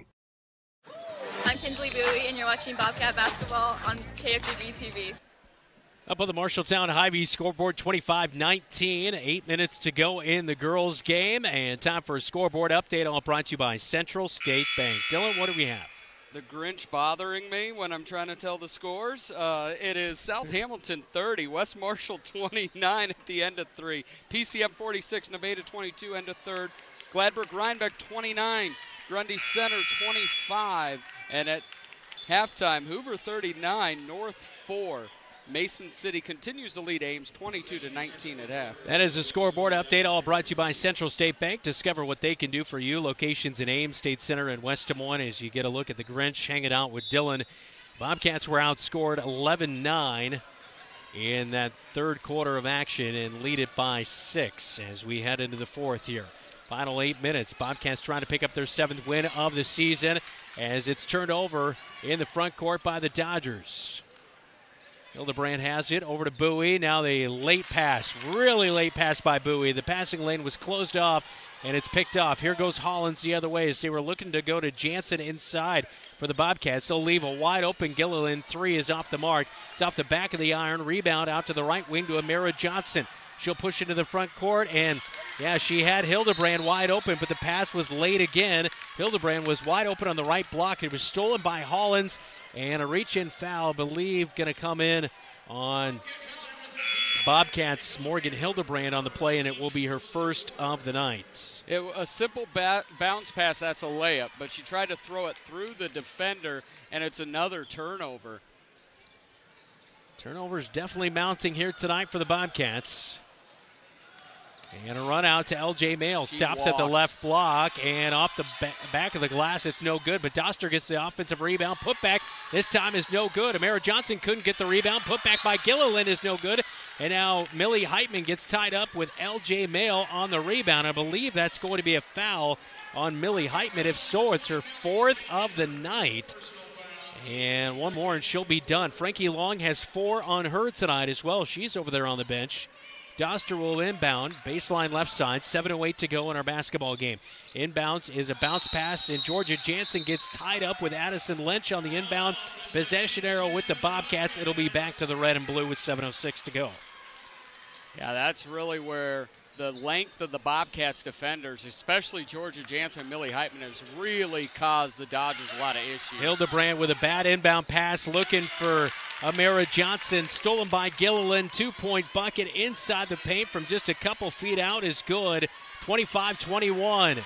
Hildebrand with her back to the basket. Didn't see Georgia Jansen wide open on the right block. The Bobcats will now settle into the offense. You've got to look to score off of that. Amira Johnson at the top, gets it over to Bowie. Way out high. Free throw line. They dump it to Heitman. Lose the basketball. Gathers it back. Sets up Jansen for a 3.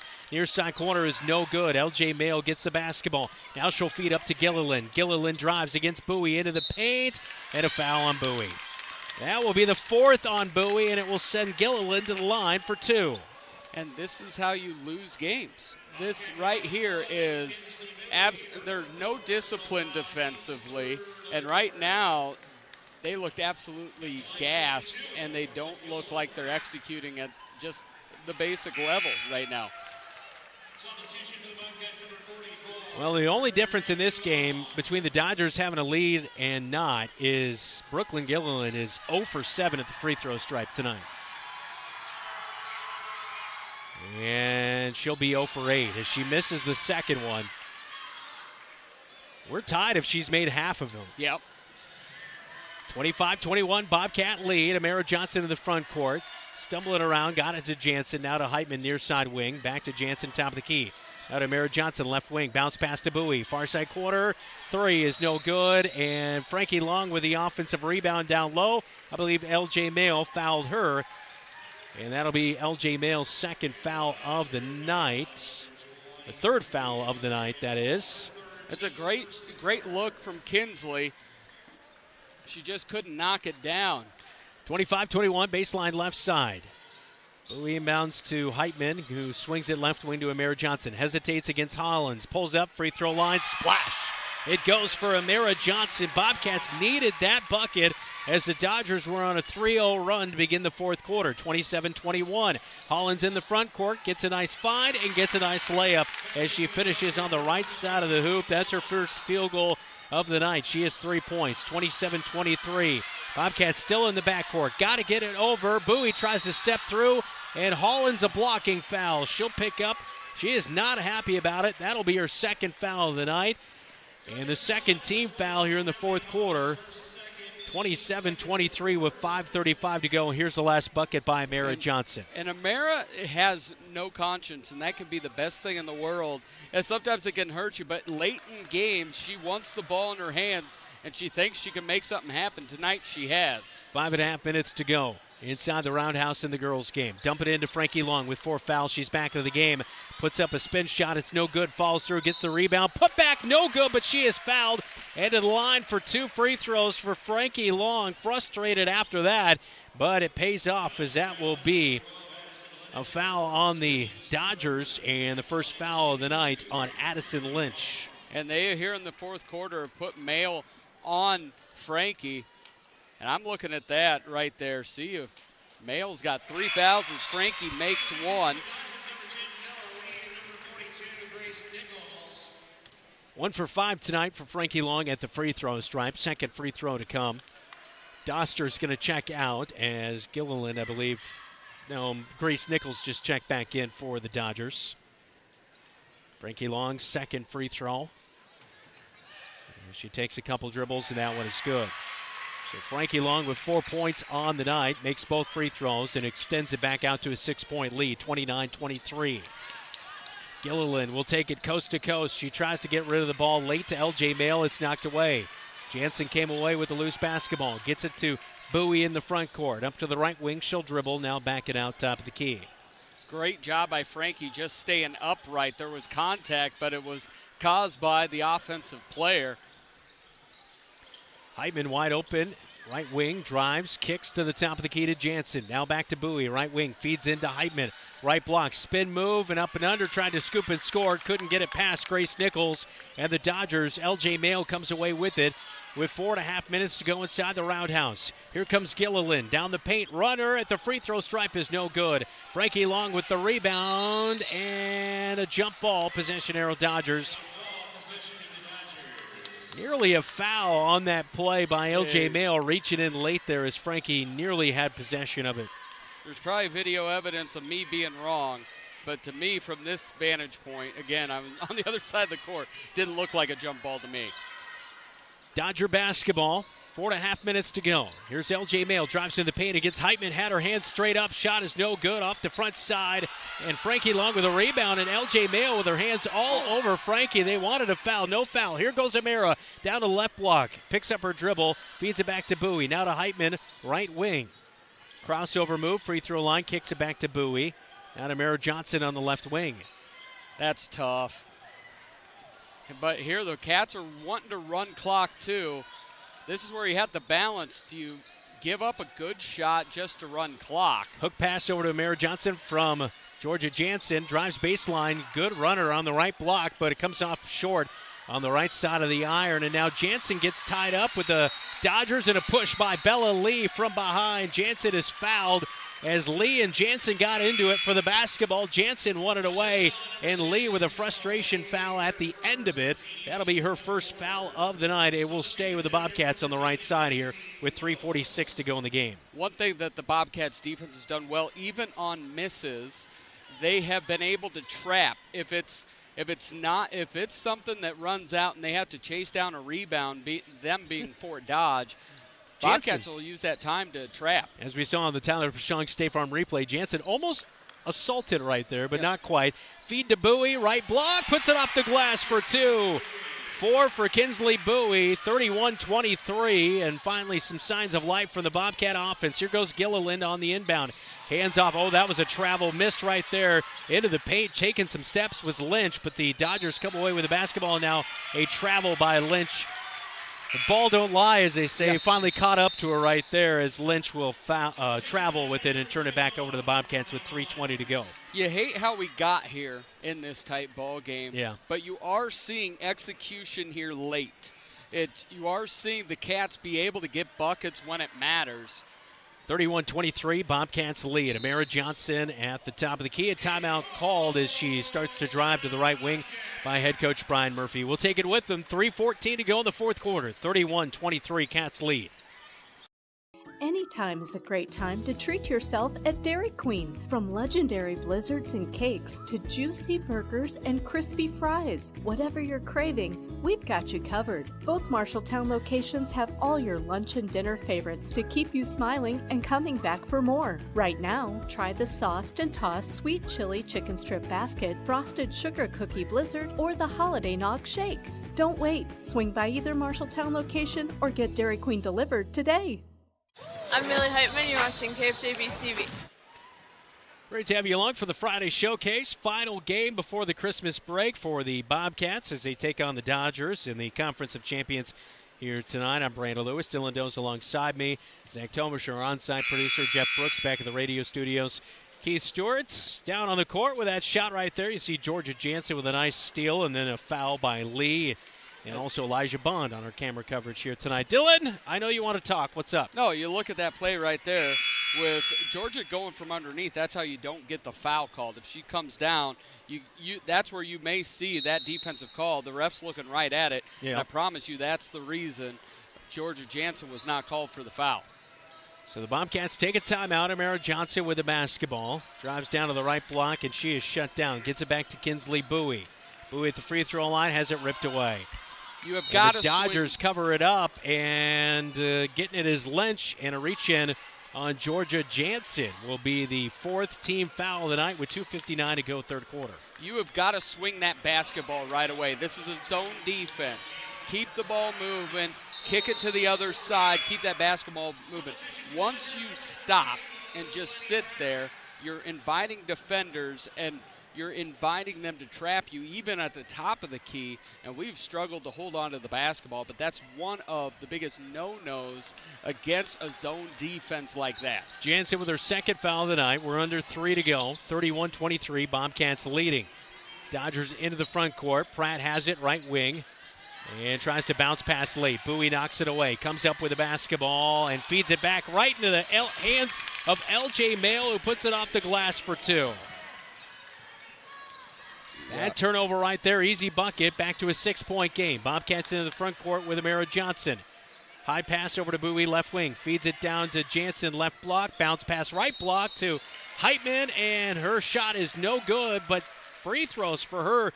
A shooting foul from behind, a push on the Dodgers. So Heitman to the free throw line for the first time tonight. As Heitman held scoreless as we look at that play right there, and is a foul by Gilliland from behind. It's her third of the night. Hard to believe Heitman has been on a run. She's been our female athlete of the week back-to-back weeks, and no points here tonight.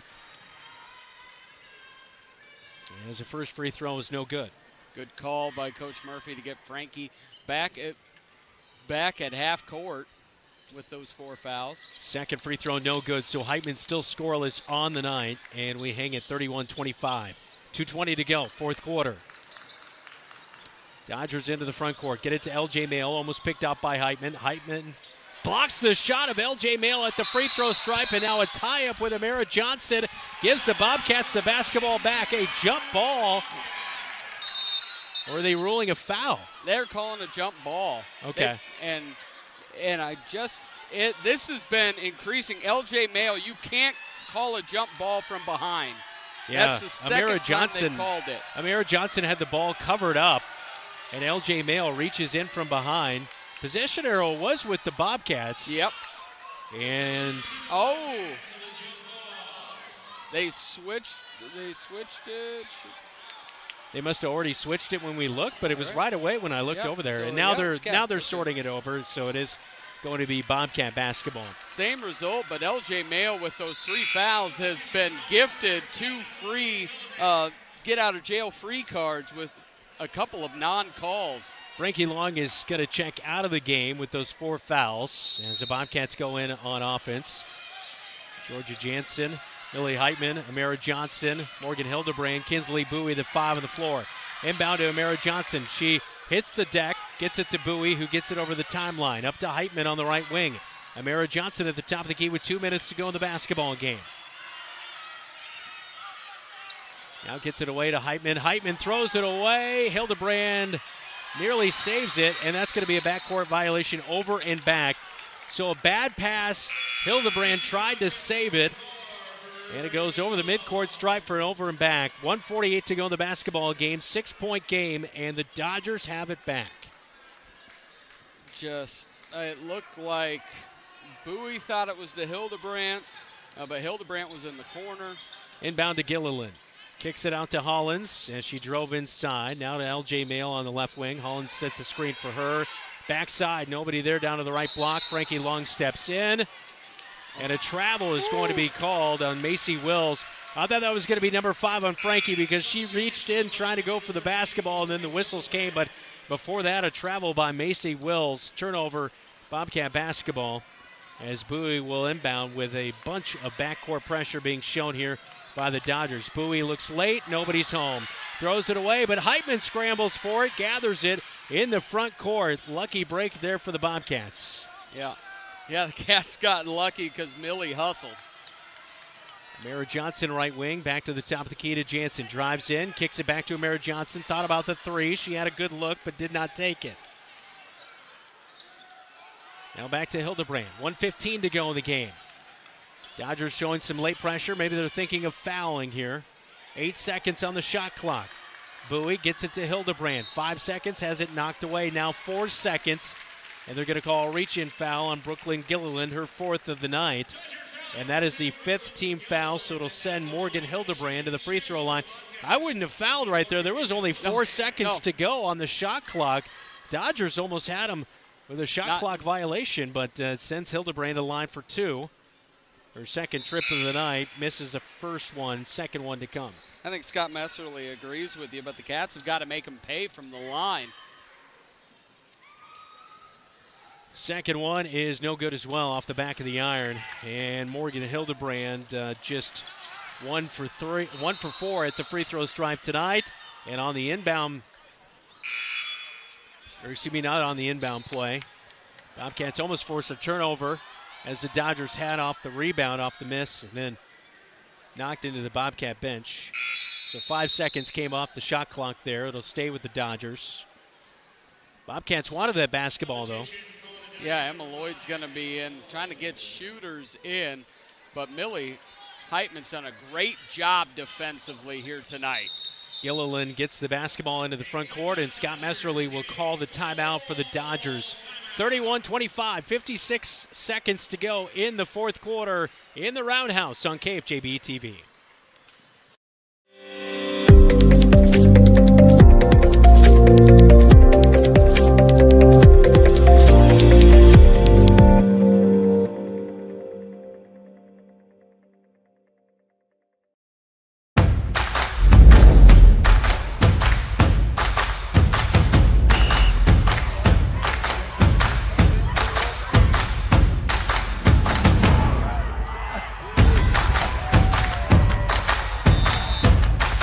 When you go home, you'll feel good about what you did, and you know you're doing it for the kids. If they don't have us, they don't have these games.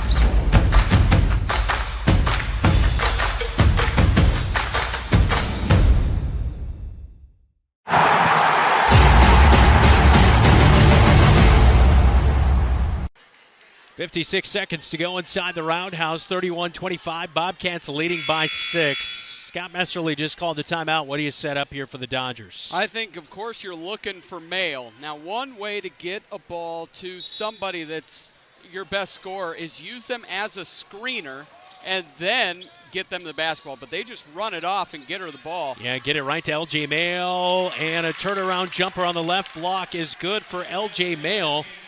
As she has 12 points on the night, 31-27. Inbound to Amara Johnson. Loses the basketball. Gathers it back in the backcourt. Pass up to Bowie over the midcourt stripe. Over to Heitman. They know they want to get it to her, as well as Georgia Jansen. Good free throw shooters. And in a 4-point ball game, a reach-in foul is going to be called. Is that Macy Wills? It is her second of the night, and that will send Georgia Jansen to the free throw line with 34 seconds to go in the game. Mail's been able to find her. She has 11 in the second half. Does a nice job of just going with reckless abandon, and her little drop step move she uses every time as the Cats miss yet another free throw here tonight. 0 for 5 here in the fourth quarter for the Bobcats at the free throw line. Jansen is a 64% free throw shooter on the season at the stripe, and she'll make the second one. 32-27. Dodgers get it inbound to Gilliland. She'll drive ahead, right past Amara Johnson. Oh, Frankie Long with a huge block on Gilliland. Here goes Jansen down to the other end. Push from behind, nearly makes the layup. It's good for Georgia Jansen. 13 points for Jansen as the Dodgers pass it in. And the Bobcats knock it away with 18 seconds to go in the game. But how about that play by Georgia Jansen? Getting the turnover. Frankie Long blocks the shot. Jansen, no hesitation, takes it all the way. She checked behind her, put it up, and that should have been an and-one situation. And now Bowie picks away a pass for the Dodgers as they were trying to get it to Hollins. And on the scramble for the basketball, Bowie is fouled, and that will send her to the free throw line with 10.8 seconds to go in the basketball game. Bowie at the free throw stripe for the first time tonight on the season. Bowie 33% at the stripe, just 2 of 6 coming into this game here tonight. She's one again with a larger sample size. You would think pretty good free throw shooter as she makes that one. Bowie will knock it down. 5 points on the night for Kinsley Bowie, makes it 35-27. This game really has come down to just the defensive intensity for all 4 quarters for the Cats, especially in the half court. Second free throw is no good. 35-27, and on the rebound, a reach in and a push away the basketball. And then just in passing lanes, Cats have been so long. Inbound to Gilliland after the Bobcats knocked away the basketball. They knock it away again here as Dodgers going to run out of time. They fed it to Grace Nichols at the free throw stripe, and she passed it late to Hollins, but time expires. And that'll be the final, 35-27. Not a pretty victory here tonight for the Bobcats. Had their offensive struggles, but end up fourth quarter finally putting things away to get the victory and go to 7-1 on the season. 2-0 in the Iowa Alliance. Dodgers dropped to 2-6. They're now 0-3 in the Iowa Alliance North here tonight, Dylan. Yeah, the Cats survived because they are playing really good half-court defense. Yes, they turned them over quite a bit. We get the win cam, we get the trip cam, but they get them turned over. That helped, but really it was locking it down in the half court. We had roughly 10 blocks here tonight, I think right around there in that, and we were able to transition that. That's why this game ended in the Bobcats' favor. They've got a lot to be happy with that defense in the first half of the year. They've got a lot to work on to continue to build towards the Iowa Alliance North title. 10-8, the Bobcats outscore the Dodgers in the fourth quarter and again win it 35-27. We head to the locker room report next right here on KFJB-TV. Looking for top-notch eye care close to home? Eye Care Associates, with offices in Marshalltown, Conrad, and Toledo, has proudly served Central Iowa since 1990. Their expert team provides eye exams for all ages, designer frames, contact lens fittings, and treatment for glaucoma, cataracts, and other eye conditions. With advanced technology, a welcoming staff, and convenient online booking, your next visit is easier than ever. Visit visionsource-marshalltowneyecare.com today. Eye Care Associates, your vision is their priority. Good call tonight, man. You too? You think what I'm thinking? Let's go to Legends for a Bobcat Burger. Hi, guys. What are we hungry for today? I think we're going to do 2 Bobcat Burgers.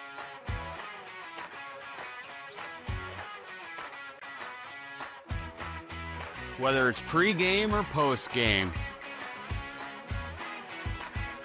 or during the game, it's Legends American Grill in Marshalltown.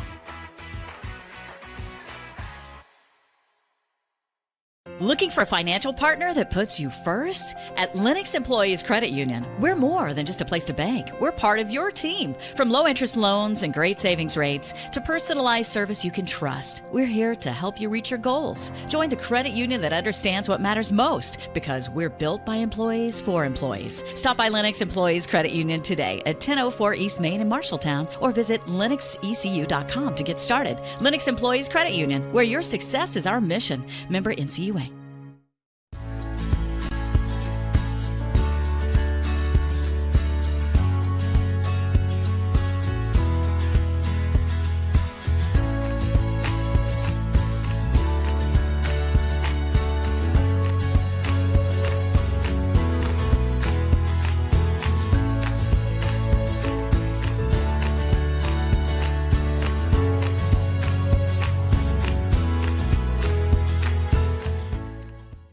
KFJB-TV Locker Room Report, powered by Wells Fargo Advisors of Marshalltown. Welcome back to George Funk Court inside the Marshalltown Roundhouse. Bobcat girls win tonight 35-27 to go 7-1 on the season as the Dodgers drop to 2-6 with a loss here tonight. Leading scorer for the Bobcats, great night for Georgia Jansen. She finishes with 13, 10 for Amara Johnson, 5 for Kinsley Bowie, 4 for Frankie Long. Morgan Hildebrand, 1 point. She went 1 for 4 at the free throw stripe. 8 points for Brooklyn Gilliland to lead the Dodgers, as well as LJ Mail. She finished with 12. Lenny Pratt finishes with 4 for the Dodgers. The Bobcats next will be in action coming up on January 6th as they will host the Waterloo East Trojans. We'll wrap up the girls' game when we come back right here on KFJB-TV. You look forward to retirement as your time to relax. But now that it's here, turns out relaxation is overrated and you'd rather get back to work with an idea of your own. Wells Fargo Advisors can help. For more than 125 years, we've created wealth management and investment strategies aimed at achieving our clients' personal financial goals. When retirement plans change course, turn to Wells Fargo Advisors. Together, we'll go far. Wells Fargo Advisors is located at 14 East Southridge Road in Marshalltown. Call them at 641-752-5401. They're a member SIPC. Ready for a 4-year degree, but not ready for the cost? Start smart at Marshalltown Community College. Get the first half of your 4-year education in just 2 years and save thousands. Our flexible programs allow you to seamlessly transfer to a university as a junior. You get a high-quality education with smaller class sizes and the faculty attention you deserve. It's a smart start to your bachelor's degree. Spring classes start January 20th. Enroll today. Visit MarshalltownCommunityCollege.com.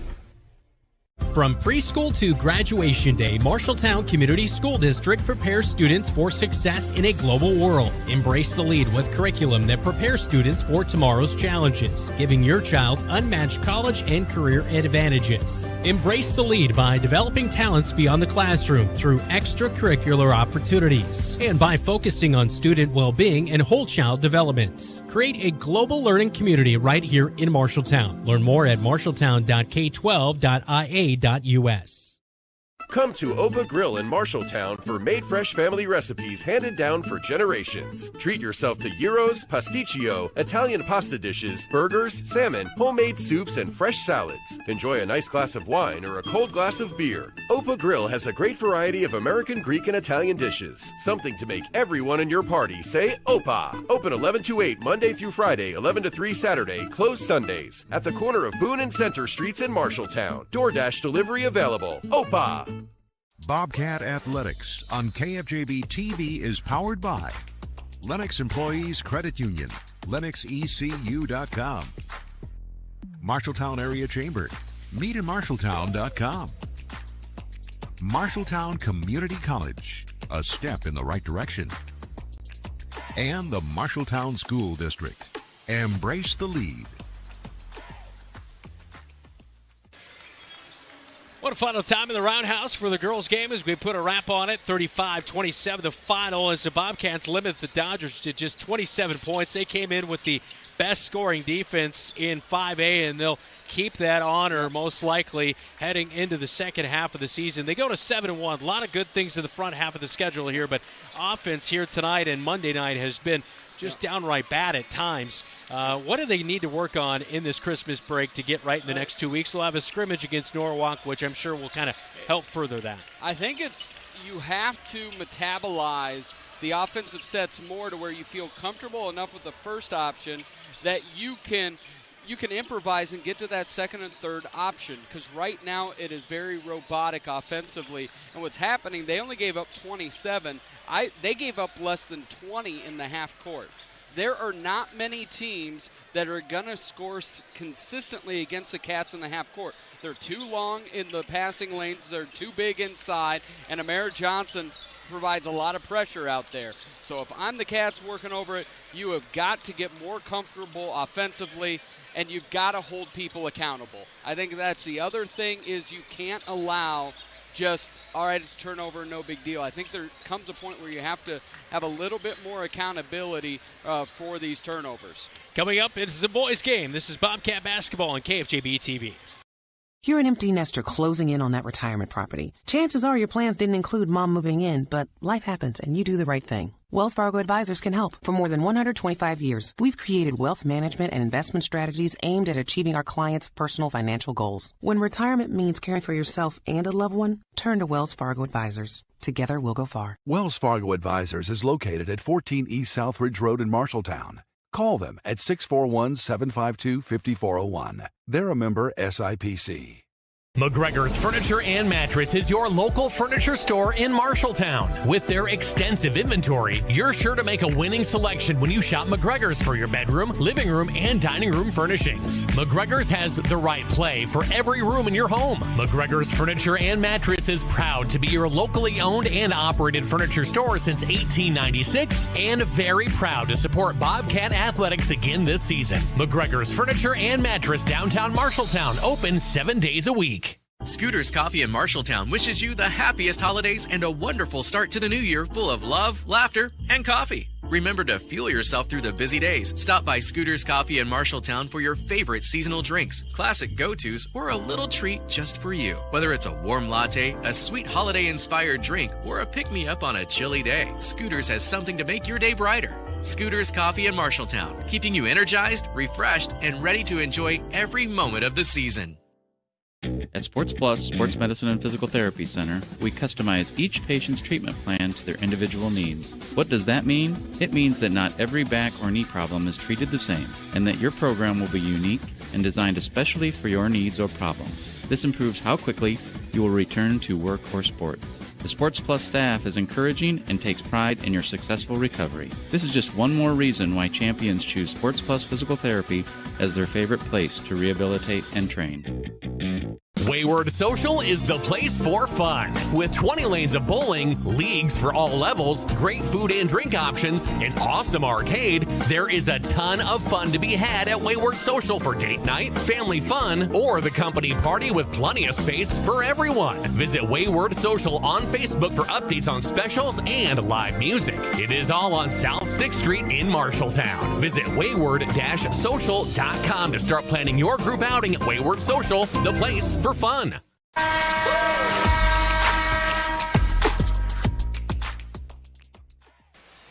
Welcome back into the Marshalltown Roundhouse boys game right around the corner. Coming up, we will chat with head coach Mike Apple as the Bobcats looking to go to 5-2 with a win here tonight against the 1-5 Dodgers on your home for the Cats, KFJB-TV. The right insurance agent can make all the difference. Assured Partners agents represent multiple insurance companies. They can pick and choose from a larger variety of outstanding insurance options. Assured Partners also handles life and health insurance and Medicare supplement coverage. With access to local, regional, and national insurance companies, Assured Partners will create policies tailored to the coverage you need. For more information, go online to assuredpartners.com/Marshalltown. Power through partnership with Assured Partners in Marshalltown, Toledo, and West Des Moines. Anytime is a great time to treat yourself at Dairy Queen. From legendary blizzards and cakes to juicy burgers and crispy fries, whatever you're craving, we've got you covered. Both Marshalltown locations have all your lunch and dinner favorites to keep you smiling and coming back for more. Right now, try the sauced and tossed sweet chili chicken strip basket, frosted sugar cookie blizzard, or the holiday nog shake. Don't wait. Swing by either Marshalltown location or get Dairy Queen delivered today.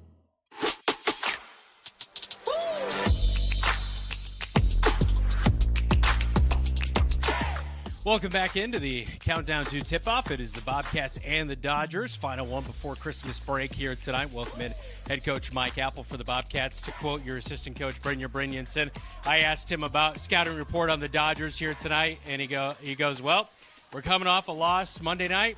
We're coming off a loss against the Dodgers last year in the second one. So not a whole lot. He mentioned that, you need to get your team ready to go here for tonight. But how's the response been after the loss on Monday night heading into the preparation for this one? It's been good. Yeah, we've had 3 good, solid practices, and we're ready to play. So, it's just a matter of putting kind of what we've been doing in practice and our effort and, how hard we've been playing and just that consistency of, when we get into that game, we just got to do what we've been doing in practice. One thing that we've seen out of your defense all year, a little bit on Monday night, kind of reared its ugly head, but so far this year, your defense has kind of brung the lunch pail all year long, limiting under 42 points per game. That is 4th in 4A. Last year, I know there was some lapses, especially in the second game against Fort Dodge on the defensive end, but that's been the one really positive that I'm sure you have to be encouraged with. What's kind of led to the more success and I guess more of an even-keel defensive approach night in and night out this year? It's kind of just what I said. The first answer there is just kind of goes back to practice and just the consistency there and how quickly guys have been, picked up on how hard we have to, defend and effort and focus on what we want to do and how we need to rotate and how we need to guard specific guys when it comes to scouting who we're playing and just effort every possession. Like each possession matters and we want to try our best to get a stop and we've been very consistent in that way for the most part. Defensively, and ultimately that'll help our offense too. Once we get rolling a little bit, just continue to get stops and be able to go on the offensive end and make things happen. Drake Gersman has been so good running the point so far this year. He was a little bit under the weather Monday night, and he's not in the starting lineup due to his illness still here tonight. So how does that kind of impact your lineup and your rotation, and who are you going to ask to really run that point tonight? It's going to be kind of a combination between Damian and Gavin's going to start tonight and play. And then, if we need help from Kyle, he can help him as well. So collectively just taking care of the ball, getting into our actions, getting into our sets, understanding what we need to do, and, being strong with the ball and taking care of it. That's an area we really focused on, in practice these last 3 days coming off of Southeast Polk. We can't have those empty possessions where we're turning the ball over, especially turning the ball over for points. Yeah. All right. So, what do you know about the Dodgers that they do well coming into this one? Well, they're gonna play hard. I mean, they're gonna be excited to play us, and we need to match that and make sure we give effort. And they're gonna switch up defensively what they're doing. They've showed a lot of different things on film. They'll do a 1-3-1 trap. They'll do a 2-3 zone. They'll play a little bit of man. They'll try and press you at times. So just being aware of that, taking care of the ball, kind of taking what they're giving us. And, shot selection is huge. We don't need to, rush it or by any means or, kind of understand where they're at and make the right play. Make the right play and make the right screen for Jacob Hayes on those cuts back door, right? He's been so efficient this year. Yeah, if we can keep doing that, that'd be good, yeah. Good luck tonight, Coach. Thank you. All right, the final tune-up before Christmas break for the Bobcats. We'll check out the starting 5 for the Dodgers and the Cats when we come back right here on KFJB-TV. Brown's Shoe Fit has a great selection of athletic footwear, including Hoka, Brooks, On Cloud, Birkenstock, and Taos. Brown's Shoe Fit can find the right shoe for every occasion for both men and women, including dress shoes, casual shoes, work boots, and more. They carry multiple sizes and widths to ensure the best fit for you. Their expert-friendly staff will take the time to give you the service you deserve. Brown's Shoe Fit, downtown Marshalltown, with you every step of the way.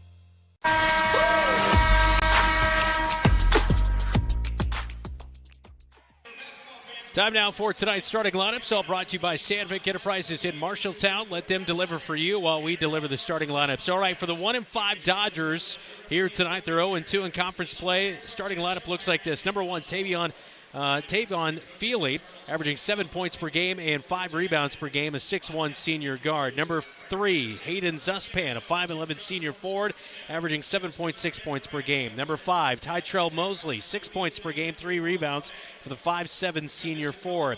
Number 22, Reggie Peterson will start tonight, averaging 12 points per game, a 6'3 sophomore. And Brody Mayle will round out the lineup, a 6'6 sophomore center, as he is averaging 7 points per game. For the Bobcats tonight, lineup looks like this behind head coach Mike Apple. Bobcats 4-2. They're 1-0 in conference play. Out of the lineup is Drake Gersma tonight, so it'll be Gavin Mishek, the sophomore, at 6'1 and a guard. Number 10, Kyle Smith. He'll get the start, a 6'3 senior guard, averaging 14.5. Damian Segovia, the freshman, as well as Jacob Hayes, the senior, at 6'2. And Lars Schoenfelder, the 6-foot freshman, will round out the starting 5 for Mike Apple and the Marshalltown Bobcats. Tip-off between the Dodgers and Bobcats when we come back on KFJB-TV. Looking for top-notch eye care close to home? Eye Care Associates, with offices in Marshalltown, Conrad, and Toledo, has proudly served Central Iowa since 1990. Their expert team provides eye exams for all ages, designer frames, contact lens fittings, and treatment for glaucoma, cataracts, and other eye conditions. With advanced technology, a welcoming staff, and convenient online booking, your next visit is easier than ever. Visit visionsource-marshalltowneyecare.com today. Eye Care Associates, your vision is their priority. The following is a presentation of Bobcat Athletics on KFJB-TV.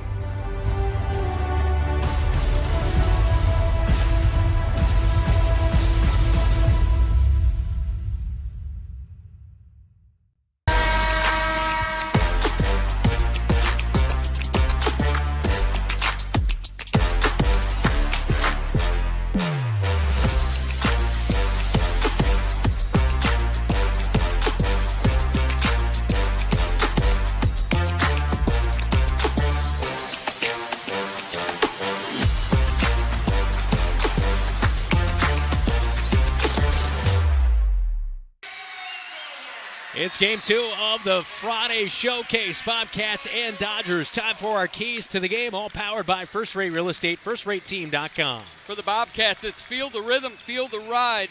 Come on, Marshalltown, at Bobcat time. Really, Marshalltown's got to find that rhythm on the offensive end. They looked really poor offensively as Southeast Polk opened up that game. They've got to execute on the offensive end, only averaging 45 points a game. It's going to be hard without the junior Drake Gersma leading the way. For the Dodgers, it's an all hands on deck.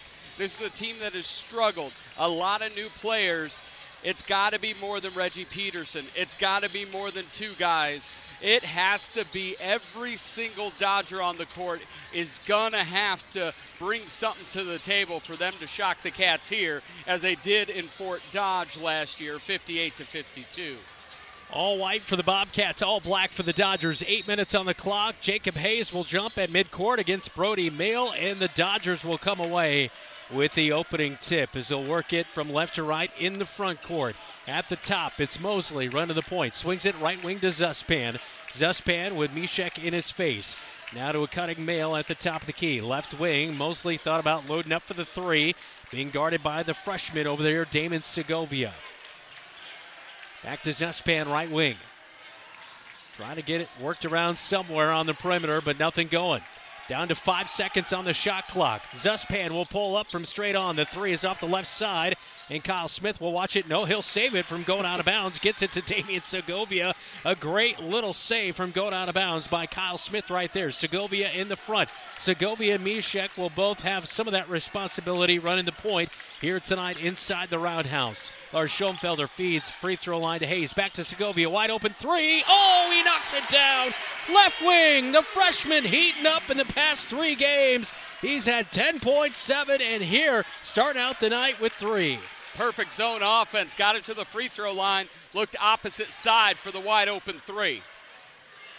Just over a minute gone here in this opening quarter of play. Kyle Smith locked up on Reggie Peterson. Skip pass to the near side wing. It's to Feely. Feely pulls up baseline with Schoenfelder in his face, and he'll get one to roll home on the road, as that is the first bucket of the night for Tytrell Mosley on a good pull up on the baseline right side. Segovia into the front court, motioning the offense, gets it to Schoenfelder. Now gets it back at the top of the key, getting Mishek to go.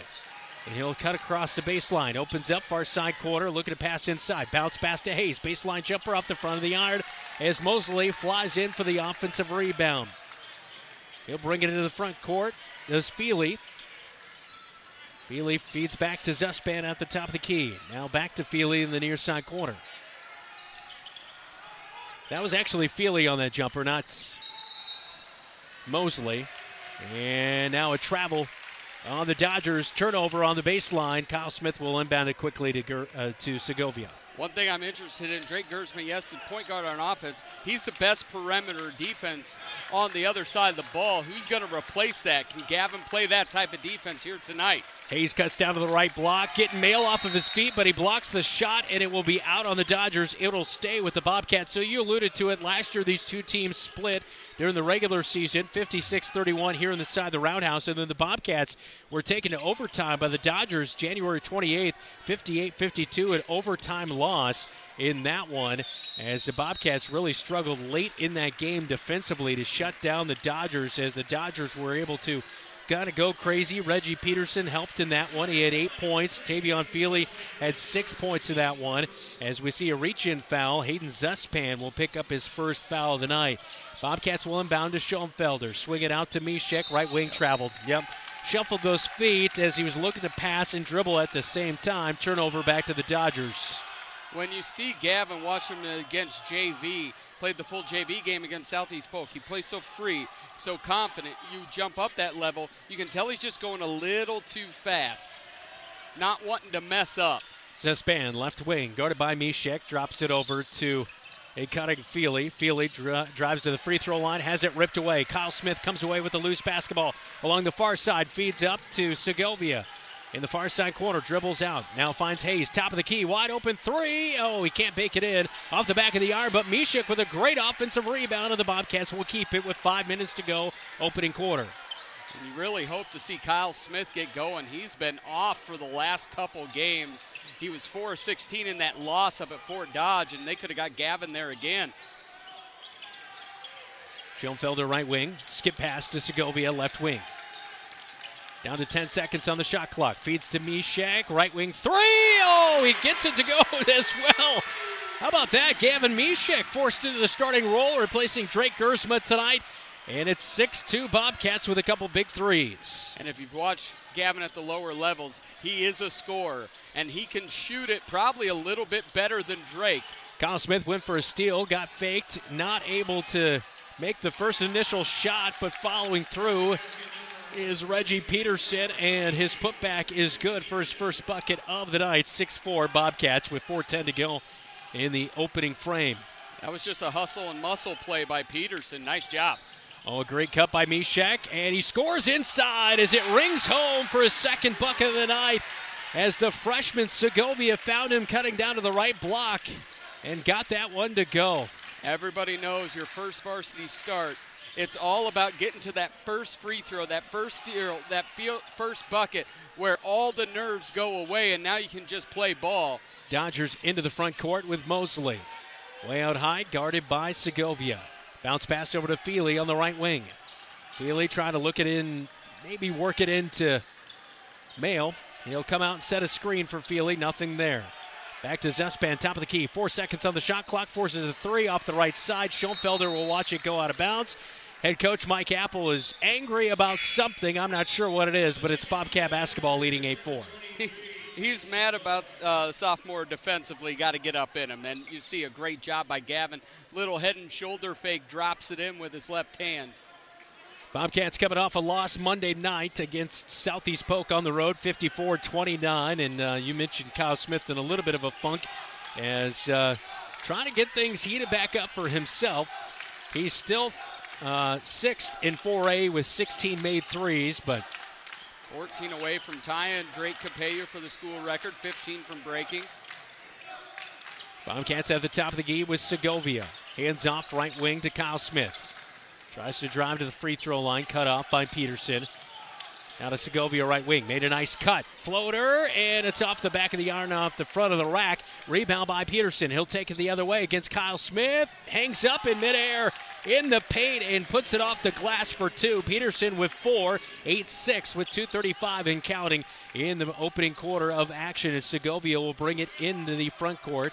Picked up by Mosley, way out high.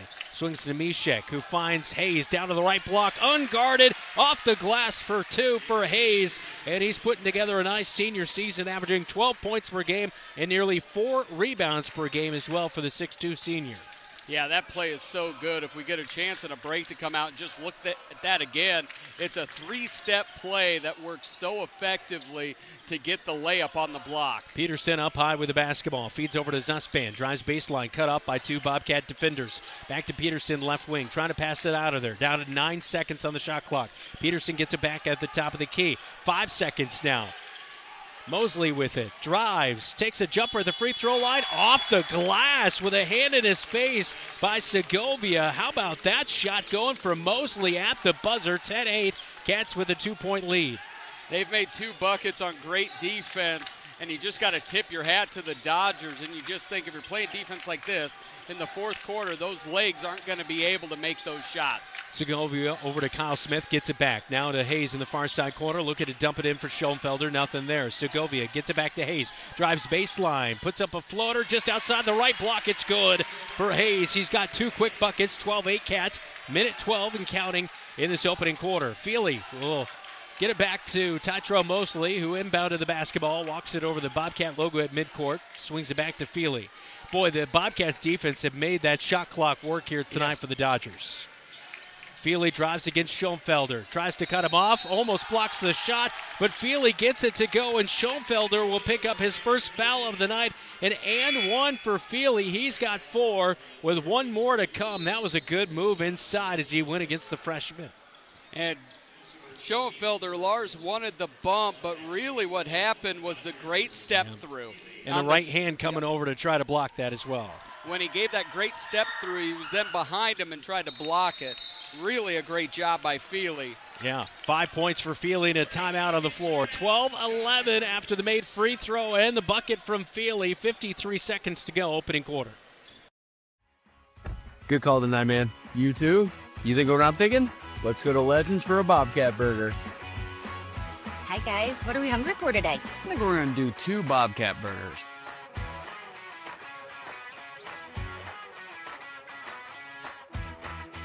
Whether it's pregame or postgame. Or during the game, it's Legends American Grill in Marshalltown. I'm Drake Grisman, and you're watching KFJB-TV. Looking out here, you see the layup here that Jacob Hayes gets. What happens is Kyle Smith is in that far corner. Gavin Mishek replaces him. Kyle comes down and picks on that opposite block. Everyone goes with Kyle. Jacob flips to the other block for a wide open layup. Dodgers with some pressure off the inbound as Kyle Smith just runs into a Dodger, and they'll say it's last touch by just checking in Detarius Johnson. And it will stick with the Bobcats with 41 seconds to go in the opening frame. 12-11 is our count. Bobcats up by 1. Inbound to Schoenfelder. Feeds to Mishek. Takes a 3 on the right wing. This one off the back of the iron. Rebound brought in by Peterson for the Dodgers. 1 second difference between the game clock and the shot clock as Peterson brings it into the front court. Zuspan off a screen. Cuts to the left wing. Segovia picks him up quickly. Now back to Zuspan on the right wing. And a cutting Peterson at the free throw line. Nothing there. Gavin Davis is checked in. He's on the left wing. They dump it to Peterson. Kyle Smith is covering him up. 6 seconds on the shot clock. Jumper rattles in and out. Bobcats will scramble for the loose ball. 1 second to go. Segovia will not be able to get the shot off in time as he takes the half-court shot. And 12-11 is our count as we head to the second quarter up on the Marshalltown High-V scoreboard. Bobcats by 1.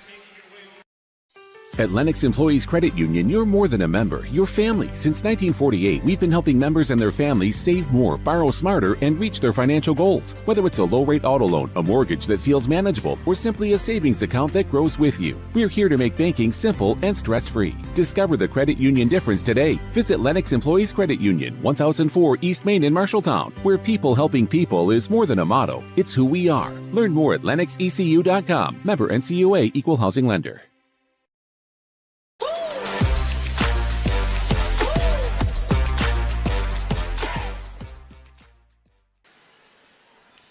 Cats, Dodgers, 12-11. Bobcats with a 1-point lead here on KFJB-TV as we take a look at that last baseline jumper made by Jacob Hayes. Time for scoreboard update, all brought to you by Central State Bank.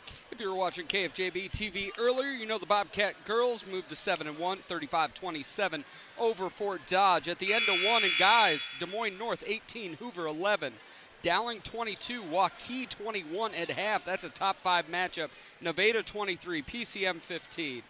Pella 24, Newton 21, that's at half. Roosevelt 17, Lincoln 12, and that's in the first half down in Des Moines. Gavin Mishek with 5, 4 for Jacob Hayes in that opening quarter of play. Kyle Smith yet to really take a shot here tonight. Leading scorer for the Marshalltown Bobcats as they lead by 1 and have the basketball to begin the second quarter. Up high, Kyle Smith with it, drives inside, loses the basketball. Schoenfelder, though, gathers it back on the baseline. Feeds it back to the top of the key. 10 seconds on the shot clock. Now Kyle Smith, right high post extended. He is double teamed, and a reach-in foul is going to be called as Gavin Davis and Tavion Feely come in late to guard him, and it will be on Gavin Davis as that will be his first of the night, and it will stay with the Bobcats with 30 seconds gone in this opening half of action. Inbound to Schoenfelder. Pops it out to the far side corner to Segovia, the freshman. Closely guarded by Gavin Davis. Leads over to Mishek, left wing. Skip pass over to Schoenfelder. Schoenfelder drives baseline, picks up his dribble, feeds back to a wide open Mishek at the top. 3! Gets it to pour in. That one was hanging up there forever, and Mishek with his second 3 of the night, 15-11 Cats. When a scorer scores, that confidence goes up and that anxiety goes away. Gavin Mishek stepping into the spotlight here tonight. Right wing, Mosley has it for the Dodgers. Drives against the freshman Segovia, hand in his face, has to pick up his dribble and tries to get it away, but Gavin Mishek helped knock that thing away. It's a scrum for the basketball in the paint. A tie-up possession arrow will keep it with the Dodgers, but Mishek did a nice job to get in the mix with Gavin Davis for that tie-up and the jump ball as we look at Mishek's last 3 on our Tyler Prashong State Farm replay. And one of the things happens when it's your first start, there's no scouting report on you. They scattered from Gavin Mishek. Yes, Hayes is a really good shooter, but Gavin can knock it down, and he got to step into a wide open one. Inbound to Peterson, turnaround jumper on the right block with Hayes guarding him, and he knocks it down for 6 points on the evening. 15-13, 6.5 minutes to go in the second quarter. Talon Halstead is checked in the game. Feeds it to Hayes at the free throw line. Now feeds it back to the freshman in Segovia. Floater in the paint is good as he knocks that one down from 10 foot out, and Segovia with 5 points. Yeah, just great offense. Ran off the perimeter, but had great body control to hit it from 10. Feely, right wing, picks up his dribble. Feeds to Mail in the near side corner. Picked up by Talon Halstead. Now to a cutting Mosley. Free throw line, trying to get something. Gets it back to Mail. Left block, and Talon Halstead had a hand in his face and helped deflect that one away. Kyle Smith picks up the loose basketball. Gets it to Segovia in the front court. Right wing to Hayes. Looking to Kyle Smith, who was cutting. Nothing was there. Now Kyle Smith with a low pass. Gathers it in near side corner. Feeds it to Jacob Hayes on the left block. Pull up, wide hot. Oh, just over the head of Mail and skims off the iron. No good. Dodgers with the rebound. And bringing it up court is Hayden Zuspan. Still a good shot. That inside pivot made famous by Dirk Nowitzki. Gave him a nice shot, just couldn't knock it down. They try to feed into Mayo, but the pass is too far over his head, and Jacob Hayes intercepts that one and hands it off to Segovia, who checks back to Mike Apple for the play call. Swings it over to the right wing to Kyle Smith. Now to Mishek. Fakes the 3. Drives, kicks over to Talon Halstead. Now they find Jacob Hayes on the left block. Segovia cuts. Extra pass down to the right block. Turnaround. Mishek is on fire. He has 10 in the first half, 19-13 Bobcats. I did not have that on my bingo card, ladies and gentlemen. Zuspan straight on three, answers. It is good for Zuspan, his first made bucket of the night. He shoots it from 32% from downtown. 3-point game. Approaching 4.5 minutes to go in this second quarter. Mishek finds Talon Halstead. Good ball movement down to Hayes, but behind him is Reggie Peterson, and he pokes it away and steals the basketball away. Peterson's having a really good night here tonight. Just a really active player. Good skill. Watch him in the pick and roll here. Yeah, he played well in his 2 games last year against the Bobcats. Peterson, baseline drive, right side, tries to go up and under, and they're going to call foul, I believe, on Jacob Hayes, who is guarding on him, and it will be Jacob Hayes' first foul of the night. They gave it to Talon Halstead. Oh, okay. I thought Talon, when he came down, had all ball on that. And that's the student section's decision too, but the student section always thinks it's all ball. So this will put Peterson at the free throw stripe. He has 6 points on the line. First free throw trip, and it's off the back of the iron, no good. Peterson, a 63% free throw shooter, and Halstead, knocking that one away as Peterson tried to go up and under the hoop. And so first one no good. Peterson with a few dribbles. Second free throws up, and this one off the right side. Jacob Hayes climbs the ladder for the rebound and gives it to Segovia, who will come over the 10-second line. Screen from Kyle Smith, not really used.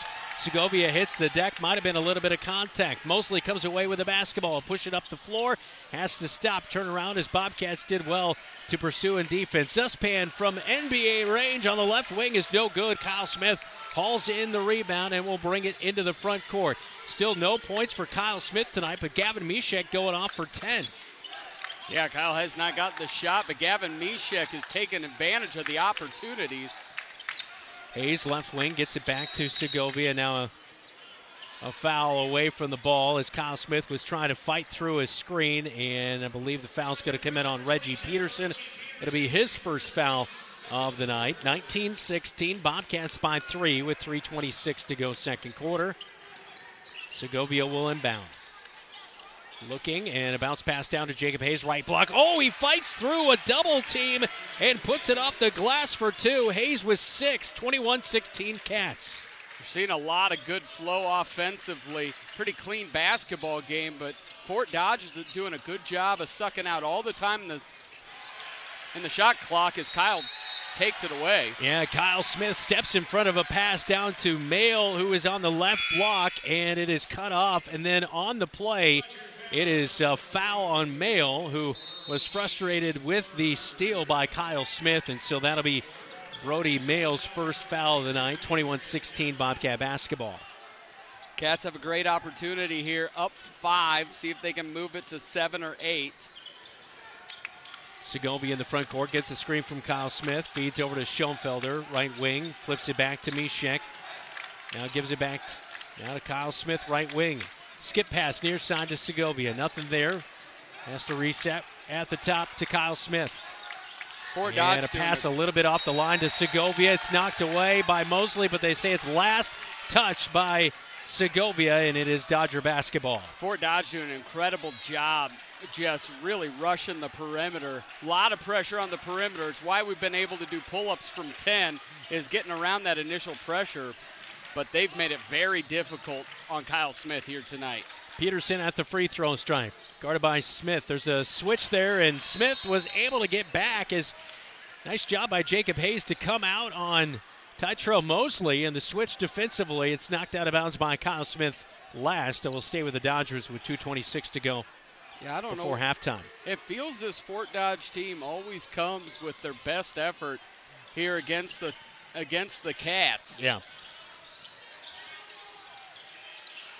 Mosley at the top of the key, guarded by Segovia. Down the left side, a scoop and score, and I believe they're going to call Segovia for the foul, as a little leaner on the left block by Mosley was no good. 2 free throws coming, and it is the first of the night on Segovia. So 21-16, 2 free throws here for Mosley. His first trip to the free throw stripe. He is a 100% free throw shooter on the young season. When you look at this matchup here, as he misses that one. First miss of the season for Mosley. When you look at this matchup so far, the Cats with 21 points in the first half, it's being done with only 2 players with any experience against Fort Dodge. Second one is good for Mosley, as we see Detarius Johnson has checked in. 6'3" junior is into the game, number 32 for the Dodgers. Mishek, far side corner, looking inside. Double team. Now Kyle Smith pops it into Jacob Hayes on the right block. Oh, he's getting the defender off the ground, and he does a nice job against Detarius Johnson. Got him up in the air, put it off the glass. It's good for 2 for Jacob Hayes, who has 8 and an and 1. That all came, you see here. He got him on his hip, but initially entry pass from Kyle Smith. Jacob had him on his hip, and this year he's shown so much patience on the offensive end, was able to get him up in the air and go into him for the bucket. Couldn't make the free throw. Yeah, rolls out left side. Rebound outlet to Feely. As he's in the front court of the free throw stripe, gets it over to Zuspan, right wing. Dribbles to the top of the key, back to Feely. He'll feed it back. Feely drives against Mishek, puts up a shot on the right block. It's no good. And snagging away the rebound is Kyle Smith. 90 seconds to go in our opening half. Kyle Smith, left wing, feeds back to Segovia. Now to Jacob Hayes, right wing, drops it into Schoenfelder. Backdoor cut for Mishek, cut off by Tytrell Mosley.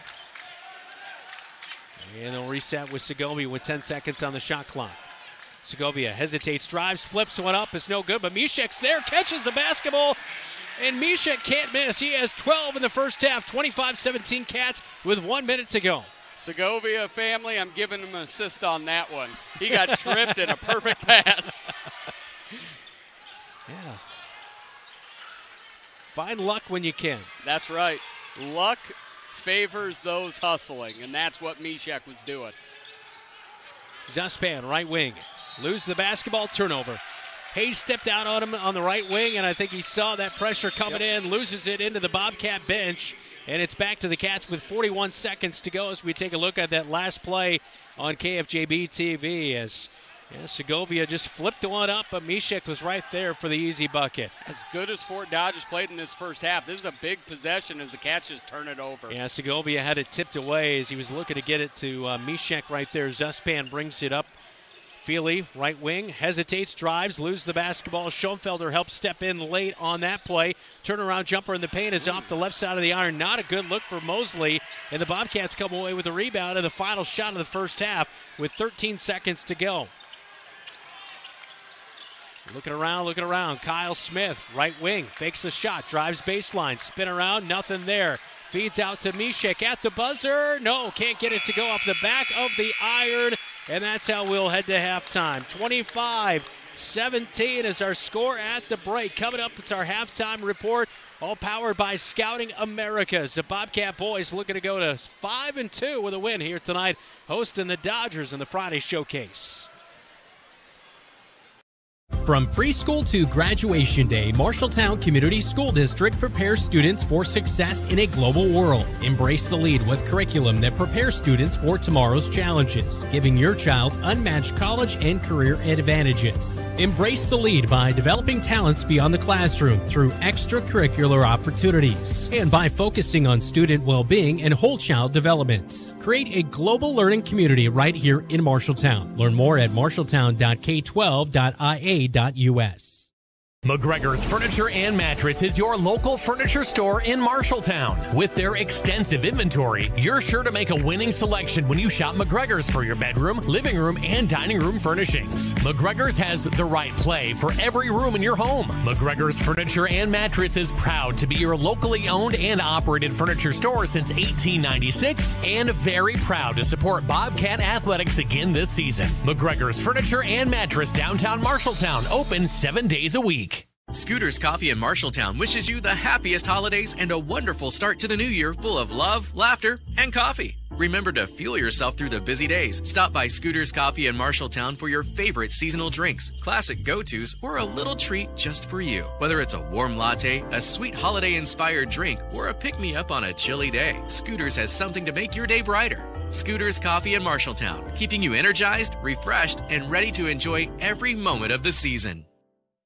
At Sports Plus Sports Medicine and Physical Therapy Center, we customize each patient's treatment plan to their individual needs. What does that mean? It means that not every back or knee problem is treated the same, and that your program will be unique and designed especially for your needs or problem. This improves how quickly you will return to work or sports. The Sports Plus staff is encouraging and takes pride in your successful recovery. This is just one more reason why champions choose Sports Plus Physical Therapy as their favorite place to rehabilitate and train. The Halftime Report, powered by Scouting America. Adventure on. Welcome into halftime coverage inside the Marshalltown Roundhouse. Brandon Lewis, Dylan Dones alongside me here tonight. At the break, a big half for Gavin Mishek as he has 12 points in that first half to lead the Bobcats 25-17 as our halftime score. Earlier tonight, the Bobcat ladies took down the Dodgers 35-27 to go to 7-1 on the season. We'll talk to head coach Brian Murphy as Dylan is standing by with him when we come back right here on KFJB-TV. I didn't really have much growing up, but I did have a mom, and she gave me a strong foundation. She signed me up for Scouts. I quickly fell in love with the outdoors. Showed me how to take responsibility, how to work with other people, and how to become a leader. That made me a better athlete on the field. Scouting made me the man I am today.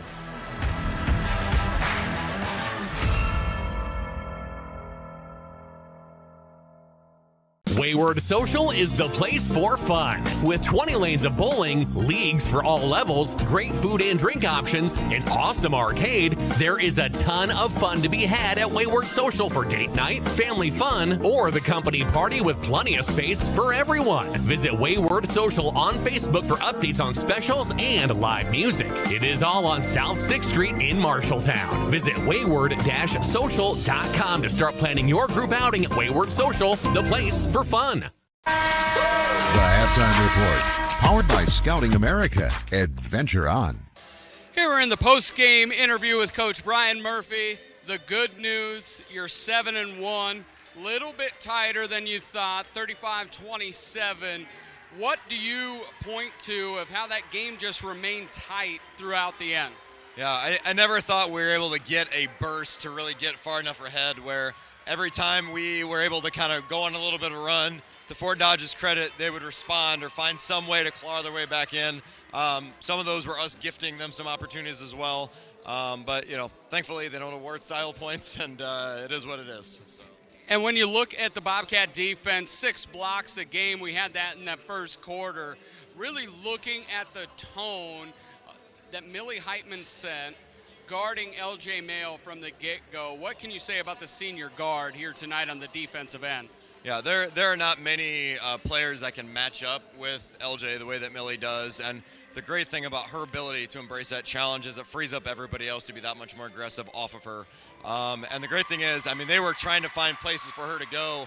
They love to post her up on the block, but between Millie and then Frankie in the backside, they were really struggling. So, you know, she got her 12, but it was not an efficient 12, to be sure.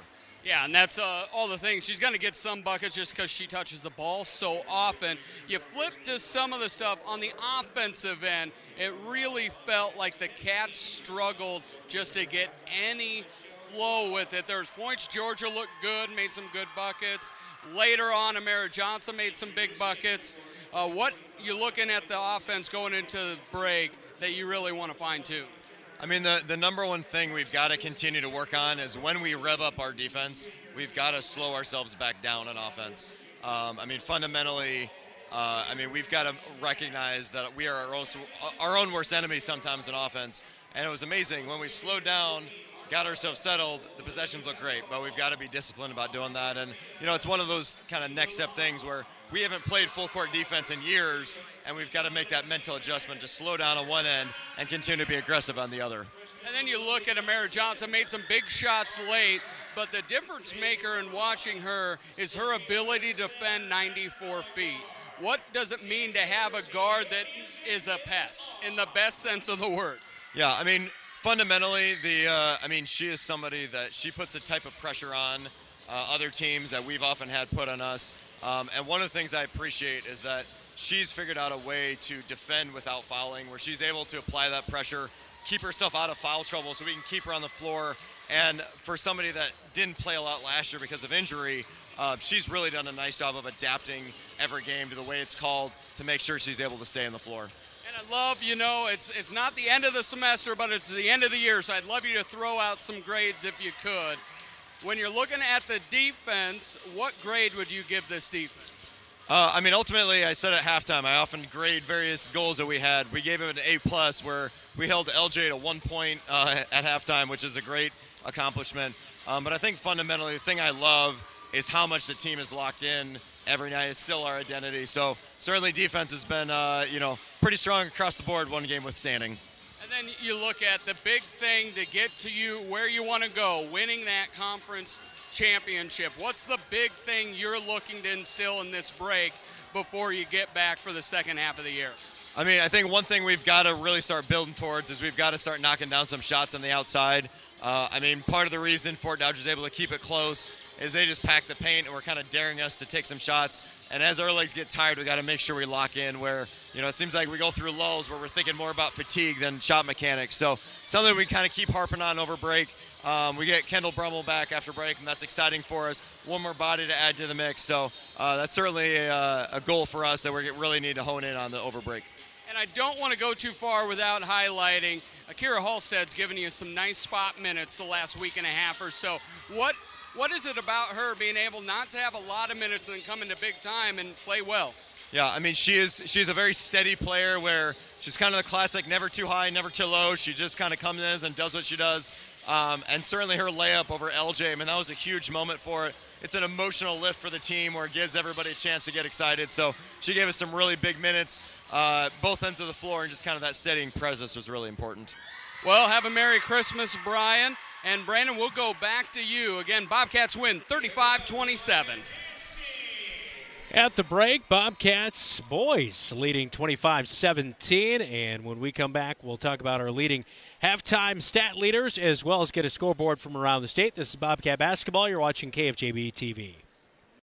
You're an empty nester closing in on that retirement property. Chances are your plans didn't include mom moving in, but life happens and you do the right thing. Wells Fargo Advisors can help. For more than 125 years, we've created wealth management and investment strategies aimed at achieving our clients' personal financial goals. When retirement means caring for yourself and a loved one, turn to Wells Fargo Advisors. Together, we'll go far. Wells Fargo Advisors is located at 14 East Southridge Road in Marshalltown. Call them at 641-752-5401. They're a member SIPC. Like any good neighbor, sometimes you move. Here at Tyler Pashong State Farm, we have moved to our new office location at 2110 South Center Street here in Marshalltown. I'm Tyler Pashong. I'm so proud of my team and what we have helped build, but we couldn't have done it without you.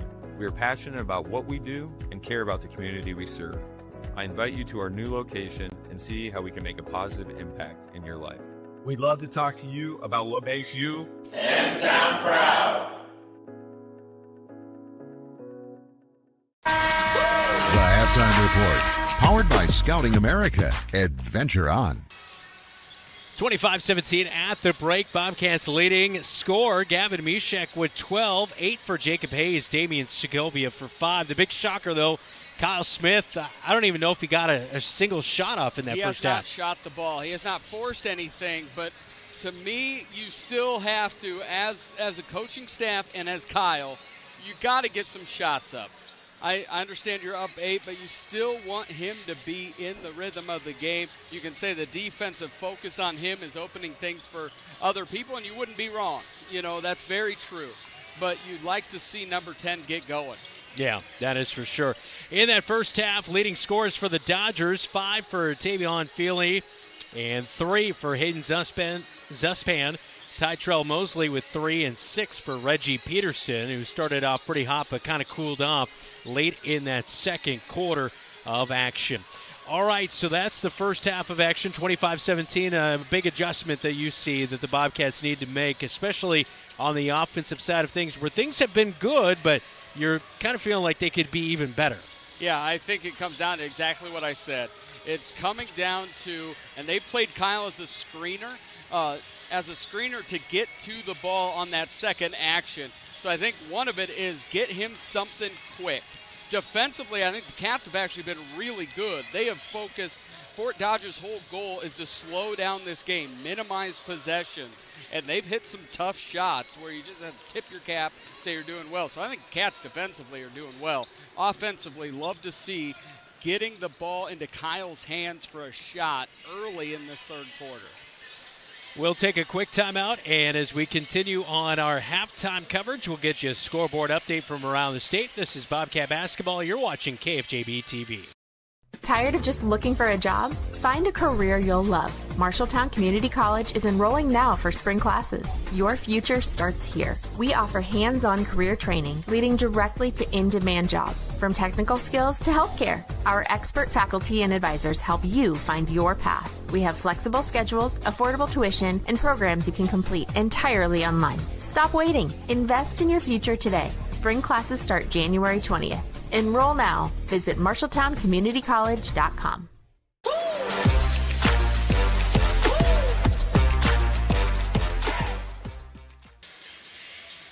Back inside the Marshalltown Roundhouse, up on the Hy-Vee scoreboard, 25-17 Bobcats. Time for a regional scoreboard update, all brought to you by Central State Bank. Dylan?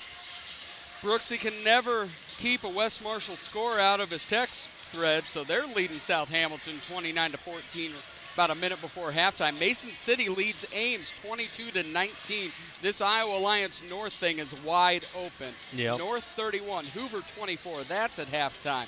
And a third, Pella 43, Newton 33. And at halftime, Dowling 22, Waukee 21. That is a scoreboard update, all brought to you by Central State Bank.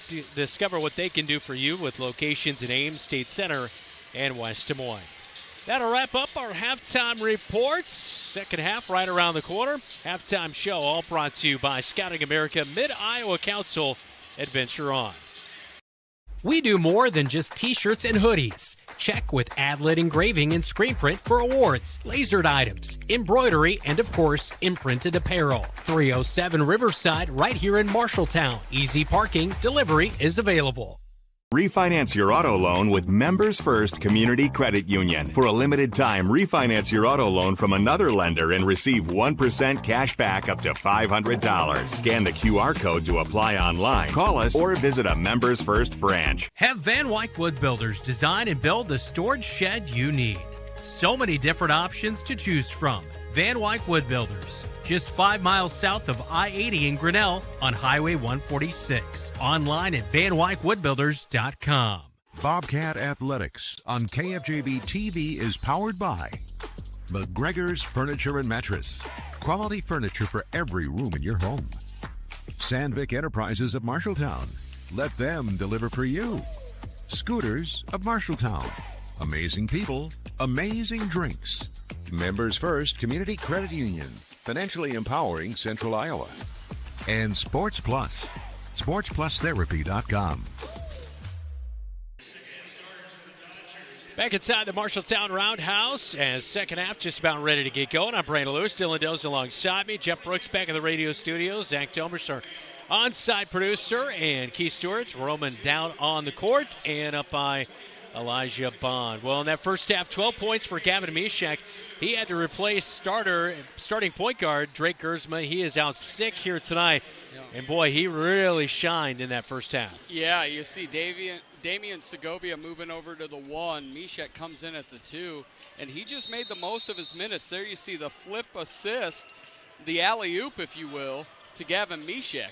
And we are underway in the second half. Bobcat basketball, and out of bounds is Mishek on the far sideline. As he got the basketball on the left wing, and they say he was out. Also looked like maybe he was bumped a little bit by Feely guarding him, but we'll play on here. 25-17 our counts as the Bobcats with the lead out of the halftime break. They outscored the Dodgers 13-6 there in the second quarter to take the bigger lead heading into the break. As they'll work it to Peterson, and Peterson pops it to the top of the key, almost turned over, but Mosley gathers it back in. And 8 seconds down on the shot clock as Feely will start a drive. Baseline jumper is way off the mark. Kyle Smith with the rebound. And one thing you see is those tough shots inside aren't falling anymore.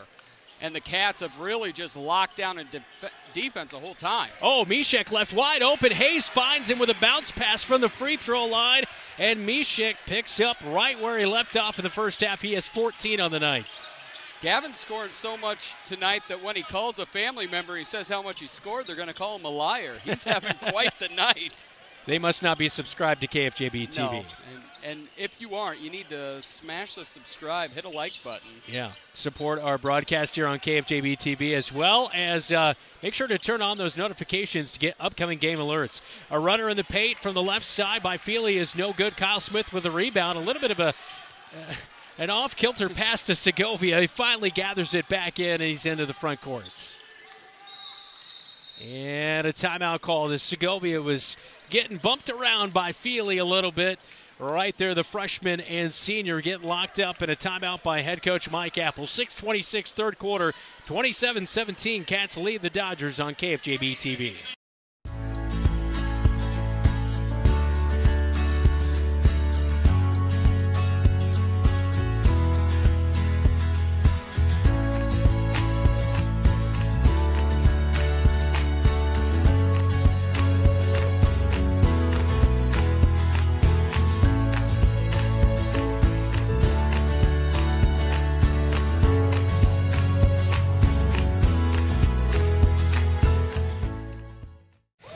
Gavin Mishek, and you're watching KFJB-TV. Great to have you along for the Friday showcase on KFJB-TV. Brandon Lewis-Dillon alongside me as we take a look at that last cut by Mishek down to the right block. He found a bucket, and it's a 10-point lead for the Cats. They try to feed it into Jacob Hayes. Turnover, pass too hot to handle. The outlet to Peterson up court, puts it off the glass for two on the layup.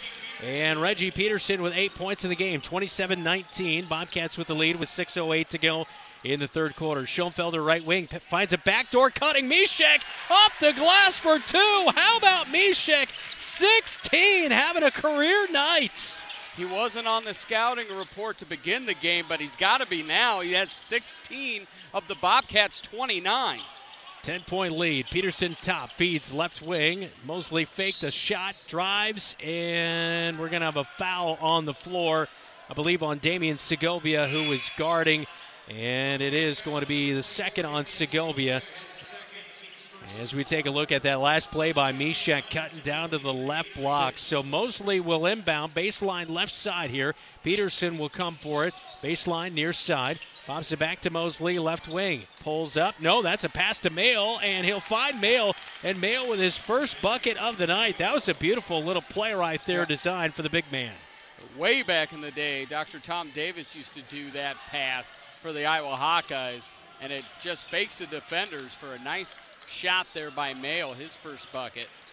Segovia left wing, quick trigger, knocks it down. That's a big shot for the freshman, his second three of the night. 8 points for Segovia. Zero hesitation. He knew he was shooting it before he got the ball in his hands. Got his feet right, got the tip of the fingers right, and knocked it down. 32-21 after the three. Mayle gets it inside, and he'll finish at the glass. Bobcats went for the steal. Couldn't quite get it, so Brody Mayle scoreless in the first half. He has 2 quick buckets in the second half. Free throw line, they get it to Jacob Hayes. Out to Schoenfelder. Now to the near side corner to Kyle Smith. Skip pass to Segovia left wing. Kyle Smith with no buckets here tonight. Free throw line, Jacob Hayes faking, drives right off the glass, gets it to hang, can't go, and he gets his own miss. Back to Mishek, 18 for Mishek. This guy can't miss tonight, Dylan. He is having the time of his life. I think he has 7 or 9 points on the entire year. Yeah. And tonight, having a career night. Yeah, it was beating his career night of 5 the other night. Yeah, all started by Hayes, though, off the miss, got his own rebound, and found Mishek for the easy shot. Put the Cats up 34-23. Dodgers struggling on the perimeter against the Bobcat defense here. They get it to Mosley, right wing. Drop it into Mayo, but Hayes steals it away and gets it to Schoenfelder, who now gets it to the freshman point guard in Damian Segovia. Up to Jacob Hayes, left wing. It looked like he was going to step into a three, opted not to. Now to Mishek, near side corner. Backside, they find Kyle Smith, but the pass right between his hands, but Segovia picks it up. Backside, saves it from going out of bounds. Free throw line jumper is good by Hayes. He has 10 points in the game. And that's a pure shot if you leave him there wide open. He'll knock it down every time as he's a 71% free throw shooter to go along with it. Kyle is working incredibly hard on the offensive end. This is where, as a point guard, you have got to give him the ball. Peterson picks up his dribble on the right wing, guarded by Kyle Smith, and Schoenfelder as well as Jacob Hayes shut down the pass going in for the right block to Mayo, and he's going to be substituted out, as coming in for him is going to be Connor Jensen, and it was tipped out of bounds by Schoenfelder, so it will stay with the Dodgers with 3:04 to go third quarter. Cats 36-23. Peterson. Well, that was Tyson Hook, who's also checked in. And a shot clock violation. It runs out. They inbounded it. Forgot that the shot clock did not reset because the Bobcats knocked it out of bounds. Turnover Dodgers. Back to the Bobcats with 2:49 third quarter, leading by 13. This is your moment where I'm going to give you your nightly Lars update. He has just played incredibly well. No shots, few rebounds, great defense. Yeah, he has had a nice night. Bobcats feeling it as we head to a timeout. Mishek feeling it. He's got a big night on KFJB-TV.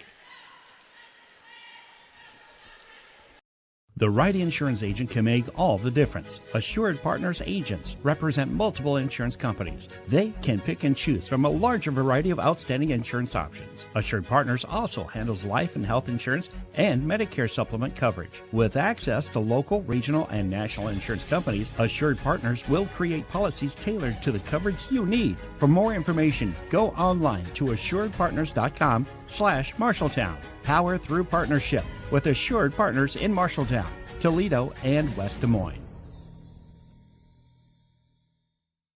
I'm Jacob Hayes. You're watching Bobcat basketball on KFJB-TV. Well, Jacob Hayes has been the man of the night for the past couple of games, but here tonight he has 10, but being outdone by Gavin Mishek, who has 18, as we went to a timeout on the floor there. 36-23 Bobcats with the basketball with 2:49 to go third quarter. Kyle Smith will inbound.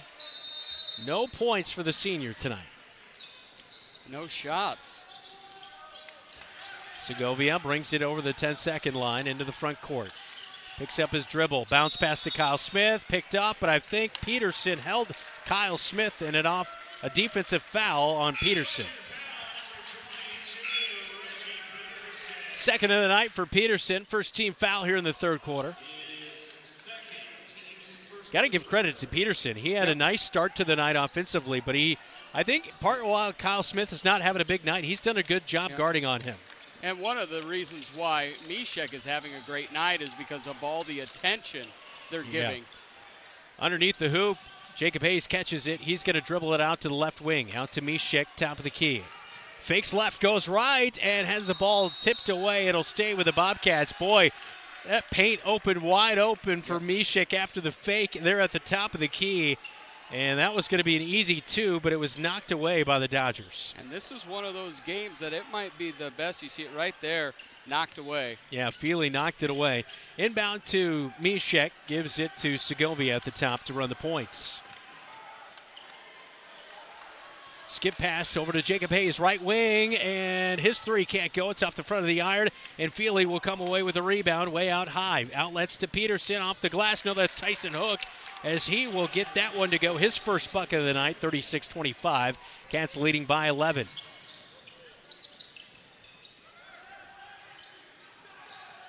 Hayes right wing over to Segovia. Back to Hayes right wing. Kyle Smith cutting in the paint, nothing there. Peterson is just all over him tonight. And now Peterson guarding on Kyle Smith, drives to the free throw line, feeds it back to Segovia. Runner in the paint is no good.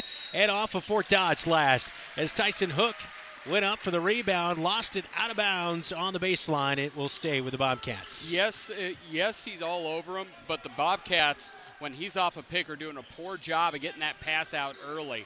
Inbound to Schoenfelder. His pressure behind him. Gets it quickly to Segovia. A hook pass to Mishek. Drives the free throw line. Now finds Kyle Smith. Fakes a three. Drives and kicks. And they'll reset it. Right wing three. Oh, splash! Third of the night for Segovia from the right wing. 39-25. 1:10 to go, third quarter. This is, it might be a blessing in disguise with no Drake Gersma, because you're just seeing what your bench is made of and your young players as well. Feely contact down at the right block. Fadeaway jumper was no good. Bobcats into the front court with Segovia at the top of the key, controlling the basketball. Feely guarding on him, picks up his dribble, bounce pass. Oh, backdoor cut. Kyle Smith, what a good first bucket. He has set that screen for Jacob Hayes. And finally, they set one for Kyle Smith. He cuts down to the left block to find his first bucket of the night, and it was a beautiful pass by the senior Jacob Hayes. It's just a little curl cut off the backside, and Jacob Hayes, quarterback to wide receiver, reminiscent of last year for the score.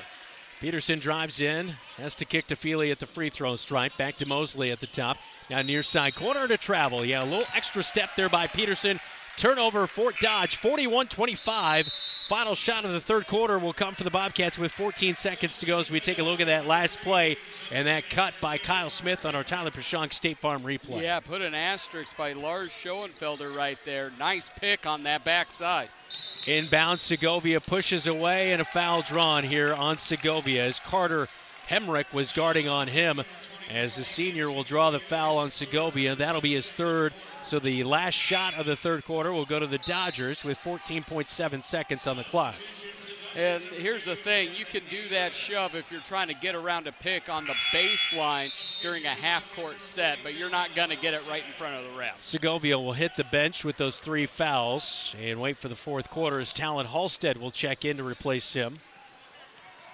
Talon had a nice defensive play earlier tonight. Hasn't seen too many minutes here tonight. Tyson Hook at the top of the key will hand off to Hayden Zuspan. Zuspan will take a long three. It's going to come up way short, but a rebound underneath the hoop. But off the bottom of the hoop is Tyson Hook, and time will run out as Hook just kind of tried to hook it underneath the hoop. It hits the bottom of the iron, and we enter the third quarter. It's all Cats, 41-25 on KFJB-TV.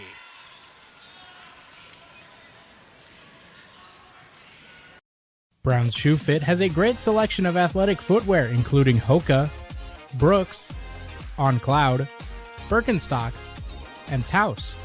Brown's Shoe Fit can find the right shoe for every occasion for both men and women, including dress shoes, casual shoes, work boots, and more.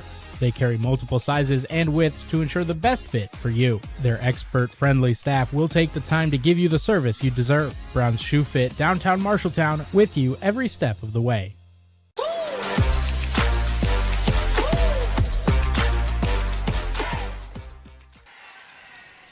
41-25 up on the Marshalltown Hy-Vee scoreboard. Time to get a scoreboard update, all brought to you by Central State Bank.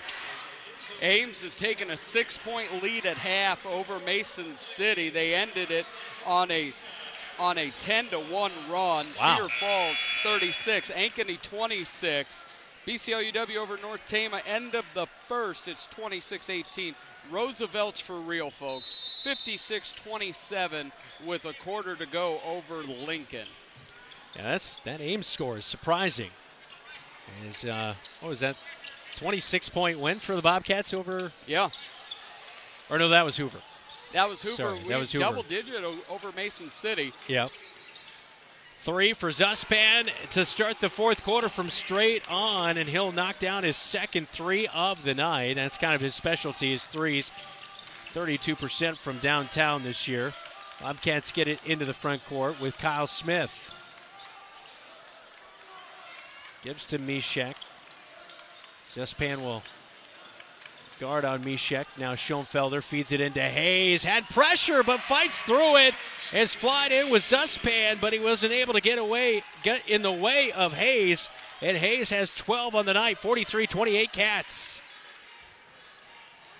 7:05 and counting, fourth quarter. Fort Dodge nearly thrown it away. Zuspan with another three left wing. He was feeling it, but the shot will not go. And Kyle Smith with the long rebound in the near side corner. And a timeout as the Bobcats get it into the front court with 6:51 to go, fourth quarter. 43-28, Bobcats leading the Dodgers on News Talk 1230 AM, FM 93.9, and on KFJB-TV. You planned and saved for your child to go to college, but medical school after graduation was a surprise. A happy, expensive surprise. Wells Fargo Advisors can help. For more than 125 years, we've created wealth management and investment strategies aimed at achieving our clients' personal financial goals. When opportunities surprise you, turn to Wells Fargo Advisors. Together, we'll go far. Wells Fargo Advisors is located at 14 East Southridge Road in Marshalltown. Call them at 641-752-5401. They're a member SIPC. Hey Bobcat Nation, this is Kyle Smith and you're watching Bobcat Basketball on KFJB-TV. Well, light night for that man you saw on your TV screen. Kyle Smith just 2 points here tonight. Jacob Hayes having a big night as well. He has 12, 18 for Gavin Mishek. 6:51 to go in the fourth quarter. Bobcats up 43-28. Head coach Mike Apple just took a timeout. Yeah, you look at this as you see Segovia just stepping in, no hesitation. You look in, yes, Kyle Smith only has 2 points, but the beautiful thing about this, you've got everybody playing with a high level of confidence, but Kyle Smith is still an assassin. If you lose sight of him, he could hit 3 after 3 on you. 11 points for Segovia as you just saw him hit his last 3. He has 3 threes tonight for the Bobcats. And again, the Bobcats without their starting point guard, Drake Gersma, under the weather. You see Willie Williams has brought in Davis, best on-ball defender. Fort Dodge will steal it away from Mishek. Mishek hits the deck, gets the ball back, and a timeout by the Bobcats. So a good hustle play right there for the Cats. A timeout on the floor, still 43-28, 6:39, fourth quarter on KFJB-TV. Anytime is a great time to treat yourself at Dairy Queen. From legendary blizzards and cakes to juicy burgers and crispy fries, whatever you're craving, we've got you covered. Both Marshalltown locations have all your lunch and dinner favorites to keep you smiling and coming back for more. Right now, try the sauced and tossed sweet chili chicken strip basket, frosted sugar cookie blizzard, or the holiday nog shake. Don't wait. Swing by either Marshalltown location or get Dairy Queen delivered today. I'm Jamison Niehaus. This is your home for the Cats, KFJB-TV. Out of the timeout, Bobcats inbound, and a foul up high as Lars Schoenfelder got it, handed off to Mishek, and on that play, trying to fight through his screen was Gavin Davis. He'll commit his second foul of the night, as that will be the first team foul here in the fourth quarter on the Dodgers. So 43-28, Bobcats leading out of the timeout by head coach Mike Apple. Segovia gets the inbound in the backcourt, and he'll bring it to the midcourt stripe, and finally brings it into the front court as Mosley was getting a little handsy all the way and will pick up the foul as he was guarding Segovia. Yeah, he was about a half a second from having to buy a saddle and a pair of chaps because he was riding him on that one. First one of the night on Tytrell Mosley. Fun fact, Brandon Lewis owns 4 pairs of chaps. Well, should have been a Cowboy, Dylan. That's right. Kyle Smith with the basketball down the left side of the paint. Kicks back to Jacob Hayes, wide open, top of the key. Oh, it goes! Jacob Hayes, first 3 of the night, but a beautiful night with 15. He is just really fun to watch this year. It's really putting it all together, Dylan. What an incredible pass by Kyle Smith, and it was right in the shooting pocket. And now a steal on the defensive end by Jacob Hayes. His shoe is out of bounds on the baseline, so it'll stay with the Dodgers, but a nice defensive play as we get another look at that assist by Kyle Smith with the 3. Got it right into his outstretched hand, right into the shooting motion. What a job by number 10. I know the coaching staff is impressed with him, how he's allowed the game to come to him. I'd even like to see him force it a little bit more, but he does not pout. He is playing just as hard as if he had 35 points. Testament to number 10. Yeah, so it all set up Jacob Hayes for that 3 from straight on, and the officials getting together here with the clock stopped at 5:56 in the fourth quarter. And they're going to allow a substitution here for Tyson Hook. As out of the game, we'll check Detarius Johnson.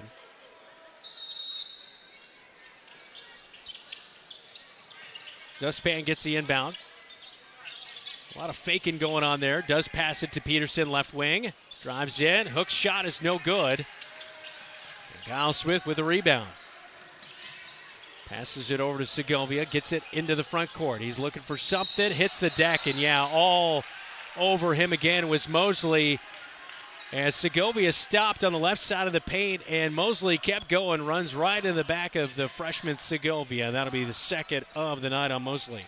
And Segovia just really smart, changing a little bit of speed, and then Mosley just plows him over.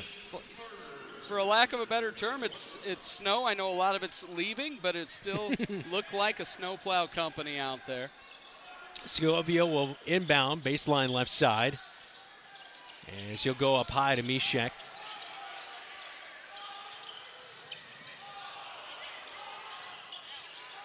Mishek will pass to Hayes at the free throw line. Kind of directs the play. Kyle Smith hanging out on the right wing. Cuts back door, nothing there. Hayes will dribble out of it. Gets it to Schoenfelder. Schoenfelder will drive. Has a reach in from behind as Zuspan will commit the foul. That'll be his second of the night. And that right now is Fort Dodgers in a scramble drill. What Jacob Hayes can't do is hang on to the basketball, because if you get one pass out of that scramble drill, the next pass is going to be to a wide open layup. Schoenfelder catches the inbound pass at midcourt, and Tytrell Mosley will reach in for his third foul of the night.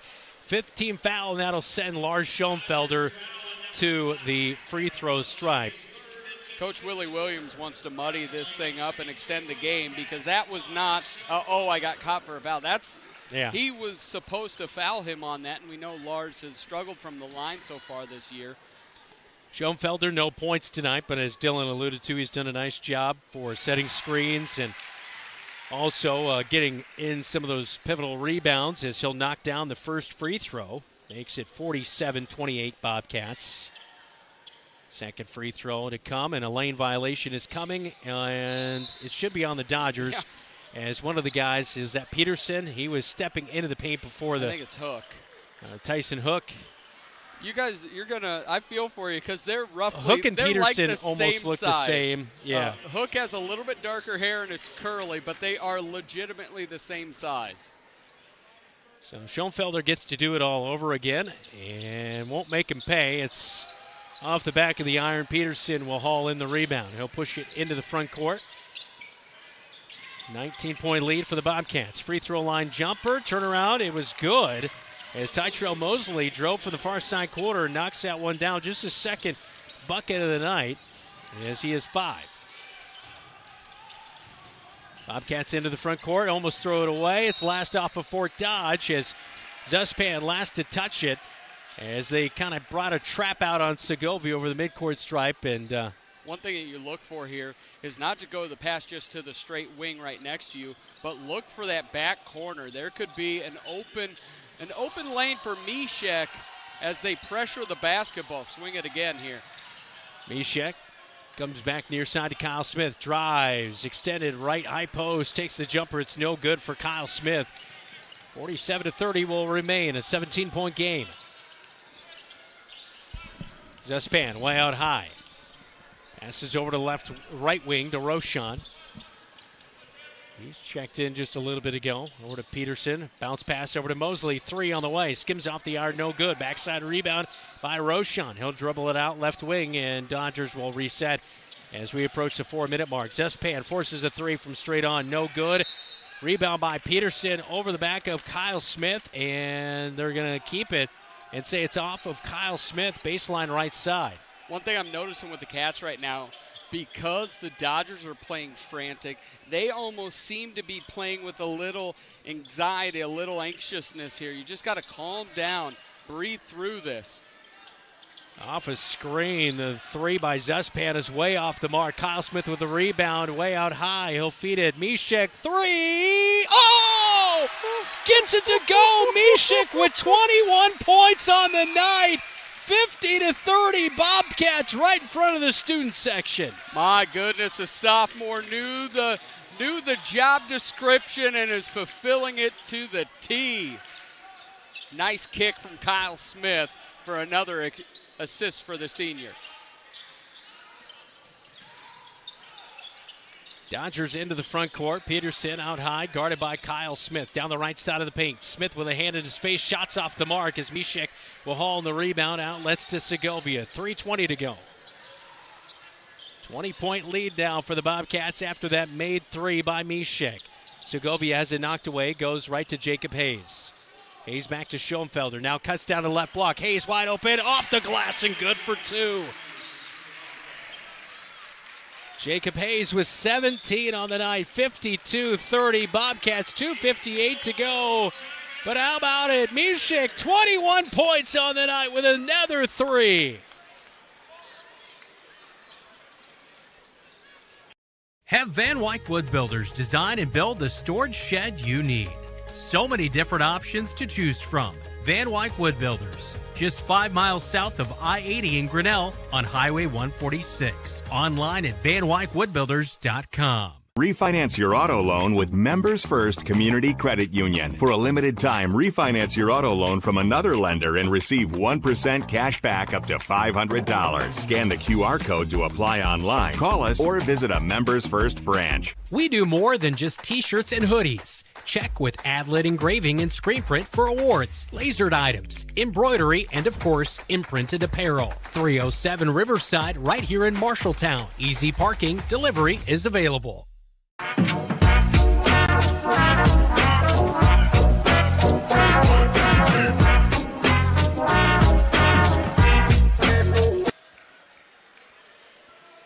George Funk Court inside the Marshalltown Roundhouse. 22-point lead for the Bobcats with 2:58 to go in the fourth quarter. Gavin Mishek, 21 points tonight. He's made 3 threes, and you guys were just saying, seizing the moment here tonight. Well, yeah, our on-site producer, Zach Tomish, mentioned it, and that's exactly what he's doing, showing his value. Yeah, getting a start in place of Drake Gersma here tonight, who's out sick. Peterson, free throw line jumpers off the back of the iron. Jacob Hayes with the rebound out there at the free throw line. It's good, and Peterson got bumped and holding his knee. I think he rolled his ankle. I don't think he got bumped. I think he just stepped back wrong, and he just rolled it. Holding that left ankle, and he'll get checked out by the trainer with 2:37 to go. Bobcats' final game before the Christmas break. They'll be back in action on January 2nd.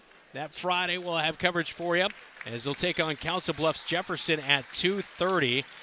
As Hayes with the rebound, and just stepping back. Peterson was trying to go back defensively. Looks to be okay, still getting checked out by the trainer. And so Bobcats with a little under 2 weeks away from now. We'll be back, 2 weeks exactly, I guess you could say. And we will say it. Almost 2 weeks. It's earlier in the day. Yeah. Gavin Mishek in the front court. Gathers the basketball back after losing it for a moment. Segovia passed it. Now Mishek gets it back, tries to scoop and score down the left block, but a nice rebound by Schoenfelder on the offensive side. And a reach-in foul on Gavin Davis. And this will send Segovia to the free throw line. Third of the night on Gavin Davis. And another big play by Lars Schoenfelder. Yep. Number 32, active on the board. Yeah, Schoenfelder not doing a whole lot offensively as far as scoring goes, averaging just 1.5, but he's averaging just over 5 rebounds per game as the first free throw by Segovia is no good. This is his first trip to the line here tonight. Segovia, an 89% free throw shooter on the season. Second one will go for the freshman who has 12. And the vast majority of those rebounds are on the offensive end as well. Yeah. And very good on that side. Free throw line jumper is an air ball. No good for, I believe that was Kyrie Roshan who took that one. And it's Bobcat basketball with 2:04 to go in the fourth quarter. A 23-point lead, 53-30, and a few reserves will head in as Schoenfelder and Hayes will head to the bench. Talon Holstead is into the game, as well as, we talked about it last night on Bobcat Live. One of the best mustaches on the team, and Hunter Fours has checked in. Well, Talon's got a little bit. He's got a nice little mustache, and you can never have 3 mustaches on the court. Well, Jacob Hayes. I asked him that question, and he said, Hunter Fours said, there should be mandatory 5 mustaches on the floor at all times.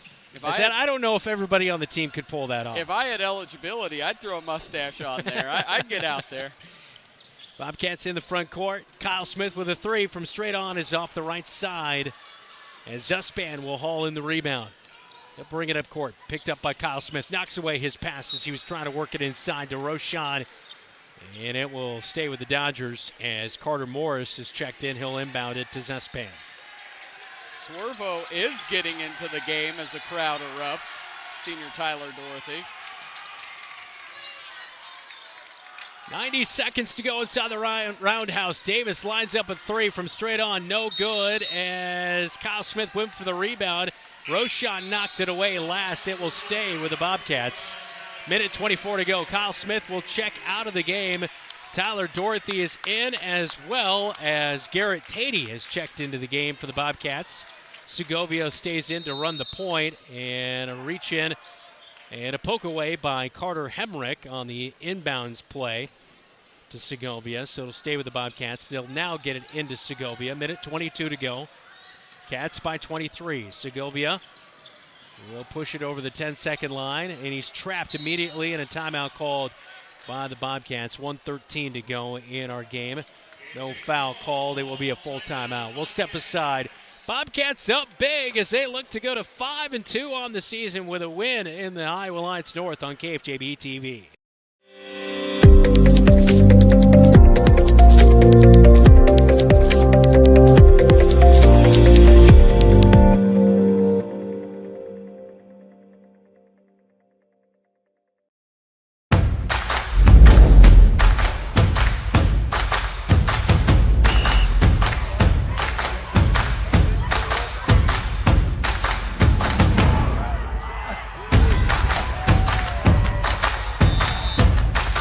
When you go home, you'll feel good about what you did, and you're doing it for the kids. If they don't have us, they don't have these games.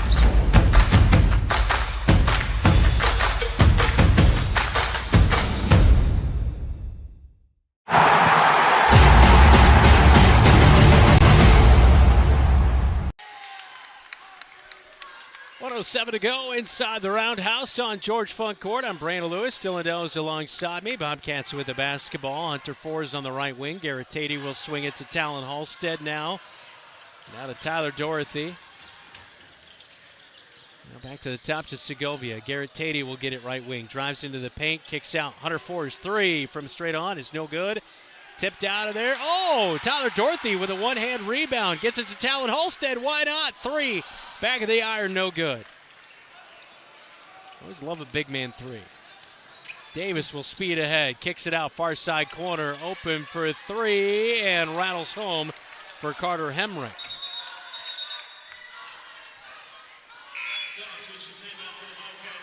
And a substitution for the Bobcats. Talon Halstead will check out, and in for Talon Halstead will come Oliver Young. Why do you sub out for Talon Halstead? It's because as Fort Dodge continues to press, you have to still have a point guard on the floor. It's why Segovia, though a starter, is remaining in these waning moments. So the 3 by Fort Dodge makes it a 20-point game, 53-33. Davis, turnaround jumper, free throw line, no good. Segovia comes away with it. Shot clock is off as he picks up his dribble and just stepped over the midcourt stripe, and it'll be an over and back violation of the Bobcats with 17 seconds to go inside the roundhouse. They've allowed a lot of physicality around the midcourt line.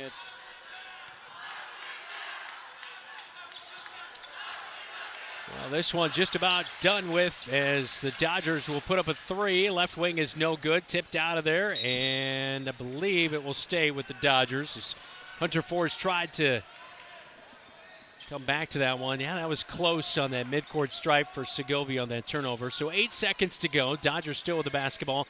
Davis, left wing 3 off the back of the iron. And a rebound by Fours, and that'll be it. A 20-point win for the Bobcats. 53-33. As the Dodgers fall to 1-6, they're now 0-3 in the Iowa Alliance North. Bobcats 5-2, they're 2-0 in the Iowa Alliance North, and a good victory here tonight.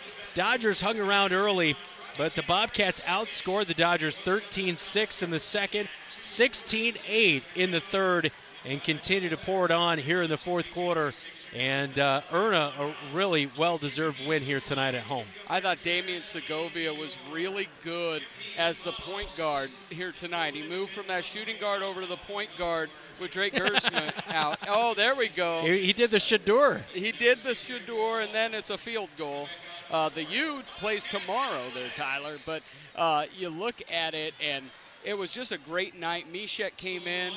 Kyle Smith signing the camera. Signing his name. Oh, my goodness. It's always fun with Keith down there. But you look at that, the offense clicked really well tonight. They scored at least 12 points in every single quarter. Defensively, in the last three quarters, never. Our very own David Braga got in front of the screen. Yeah. Never giving up more than 8 points in a quarter past the first. And when Humble Braga does this, he's ready for the Christmas season. That smile is, I'm proud of myself right there, smile. As he should be. That's a great way to end the first half of this year with his, is that a Buc-ee's That's a hat? Buc-ee's shirt on, yeah. Anyway, Bobcats win it by 20, 53-33 inside the roundhouse. This is the Friday Showcase on KFJB-TV. Looking for top-notch eye care close to home? Eye Care Associates, with offices in Marshalltown, Conrad, and Toledo, has proudly served Central Iowa since 1990. Their expert team provides eye exams for all ages, designer frames, contact lens fittings, and treatment for glaucoma, cataracts, and other eye conditions. With advanced technology, a welcoming staff, and convenient online booking, your next visit is easier than ever. Visit visionsource-marshalltowneyecare.com today. Eye Care Associates, your vision is their priority. Good call tonight, man. You too? You think what I'm thinking? Let's go to Legends for a Bobcat burger. Hi, guys. What are we hungry for today? I think we're going to do 2 Bobcat burgers.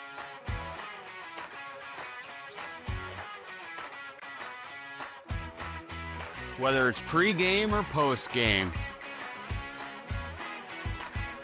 Or during the game, it's Legends American Grill in Marshalltown.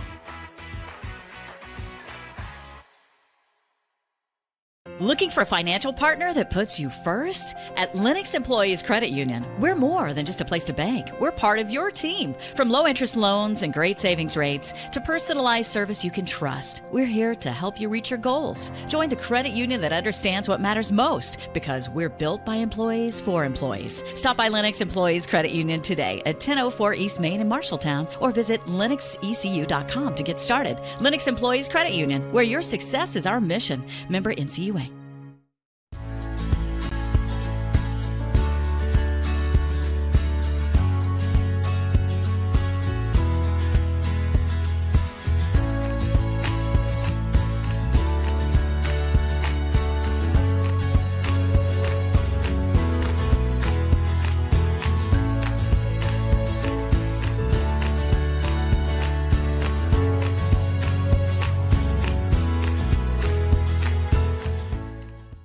KFJB-TV Locker Room Report, powered by Wells Fargo Advisors of Marshalltown. 53-33, the final score as the Bobcats down the Dodgers, who fall to 1-6 with the loss here tonight. Bobcats go to 5-2 and round out the front half of the season with a nice home victory here tonight, and a coming out party for Gavin Mishek, who finishes with 21 points on the night to lead the Marshalltown Bobcats in the victory. As just a great collective team win here tonight. A little bit of a shocker, though. Kyle Smith picked up a bucket there in the third. It was his only score of the night. He finishes with 2 points for the Bobcats here tonight in scoring. As, again, Bobcats win at 53-33. They'll be in action next, coming up against Council Bluffs Jefferson on January 2nd at 2:30. Looks like Coach is getting ready to stand by. We will take a quick timeout, and Dylan will chat with Victoria's head coach Mike Apple when we come back on KFJB-TV. You look forward to retirement as your time to relax. But now that it's here, turns out relaxation is overrated and you'd rather get back to work with an idea of your own. Wells Fargo Advisors can help. For more than 125 years, we've created wealth management and investment strategies aimed at achieving our clients' personal financial goals. When retirement plans change course, turn to Wells Fargo Advisors. Together, we'll go far. Wells Fargo Advisors is located at 14 East Southridge Road in Marshalltown. Call them at 641-752-5401. They're a member SIPC. Ready for a 4-year degree, but not ready for the cost? Start smart at Marshalltown Community College. Get the first half of your 4-year education in just 2 years and save thousands. Our flexible programs allow you to seamlessly transfer to a university as a junior. You get a high-quality education with smaller class sizes and the faculty attention you deserve. It's a smart start to your bachelor's degree. Spring classes start January 20th. Enroll today. Visit MarshalltownCommunityCollege.com. From preschool to graduation day, Marshalltown Community School District prepares students for success in a global world. Embrace the lead with curriculum that prepares students for tomorrow's challenges, giving your child unmatched college and career advantages. Embrace the lead by developing talents beyond the classroom through extracurricular opportunities and by focusing on student well-being and whole child development. Create a global learning community right here in Marshalltown. Learn more at marshalltown.k12.ia.us. Bobcat Athletics on KFJB-TV is powered by State Farm, Tyler Pashong Agency, mtownproud.com, Wayward Social, the place for bowling, games, food, and more. Van Wyck Wood Builders, storage sheds, garages, and more. And Wells Fargo Advisors of Marshalltown, helping you pursue your financial goals. Welcome into the post-game interview here with Coach Michael Apple. 53-33 win over the Fort Dodge Dodgers. 20-point victory going into Christmas. But I want to take us back to before November, before the start of the season. Sitting in your classroom, and I said, Coach, tell me who I don't know that's going to help you this season. And you quickly said, it's sophomore lefty Gavin Mishek. He can do some things with the basketball. We've seen a little bit of that at the varsity level, but tonight in for the sick Drake Gersma has 21. What can you say about number 2 tonight? He was really great. I mean, he had it's kind of slow going here, just kind of working in the rotation, and he hasn't got a ton of minutes, and we kind of just throw him in to a full game, and he responded really well once he got settled in. He was able to make some shots, made some great drives, great cuts under the rim when they're in that 1-3-1, getting layups. Most importantly, his defense was really good. I mean, he was very solid defensively, moving his feet, making it hard for guys to score the ball. And that's one thing we talked about. Really, Drake is very good offensively, can take it to the rack, but really thought you'd miss that defensive intensity he brought to the perimeter, and I thought he did a really nice job. You have Segovia slide over. He plays a pseudo point guard, but slide over to the point guard. What can you say about the freshman getting up every quarter, scored over a dozen points? What can you say about number 24? His confidence continues to grow too, and he's in a position where he has to handle the ball a little bit more and understand what we're running. And against a team like that, it's not always easy because they're throwing different defenses at you, so he's got to kind of control what we're doing a little bit, and he did a great job. They were starting to get physical with him there, and that's good for him to understand and just be strong with the ball. And, for the most part, he did a really nice job. And you look at it on the score sheet, you see Lars doesn't do a whole lot, but again, he contributes endlessly. You look at Jacob Hayes. Jacob Hayes had a huge offensive night. The other senior, Kyle Smith, didn't get a shot in that first half, scored 2 points on a great backdoor layup, but his effort never changed all night long. When you look for a team, when you think about what that means to your team, that the most noted player, top of the scouting report, gives 1,000% effort even when he's not getting shots. What does that say to all the other kids? It's unbelievable. I mean, it's unbelievable to have a leader like that doesn't care if he shoots a shot. How many times do you see that in the high school level? If your best player hasn't got a shot off and he acts like nothing happened. Yeah, he's just happy we're winning. He lets the game come to him. He understands that that's just kind of part of what's happening in this game. And, he's okay with it. He's okay right now. I mean, and that can be frustrating. That's a hard thing for a player to not, be upset that he's not getting his shots. I mean, as far as recruiting, like, I would send people that want him this film to show him, like, this is how he acts and this is how hard he plays, and he hasn't took a shot. I mean, that speaks volumes of what he does for our team. And, we even said off air at halftime, do you think Kyle's ever played in a game he hasn't taken a shot in the whole half? And my answer is definitely no. But you even saw it on the court where he's directing traffic to go away from him on certain offensive sets. So looking back, we're now 5-2 going into Christmas. What is that next step for the Cats to be ready January 2nd against Council Bluffs Lincoln? Over break, we're going to add just a few things defensively just to have in our back pocket if we need it. We're kind of a man team, and that's what we want to do. It's kind of in your face, gritty, and that's how we like to play. But I mean, it'd be good to have just a few other things just in case we need to use it, just to switch it up a little bit. Obviously, get Jamison into the mix. We got some depth with him, obviously, and Gavin playing the way he is, and we still got talent. So I mean, that's a solid 8. And some of these other guys are working hard in practice too, so they might, that's a good problem to have. And that's really it. We got to work on some turnovers a little bit, get those down, take care of the ball, understand against pressure at times, get a little better there. Well, Merry Christmas. My gift to you is a 20-point win. But Bobcats 53, Fort Dodge 33. Cats going to the break 5-2. Back to you, Brandon. All right, thanks, Dylan. Now time for Athletes of the Week. Big shout-out to Jeff Brooks back at the radio studios. It's true. It's noticeable, the height difference between Dylan and Coach Apple there on the postgame. That is for sure.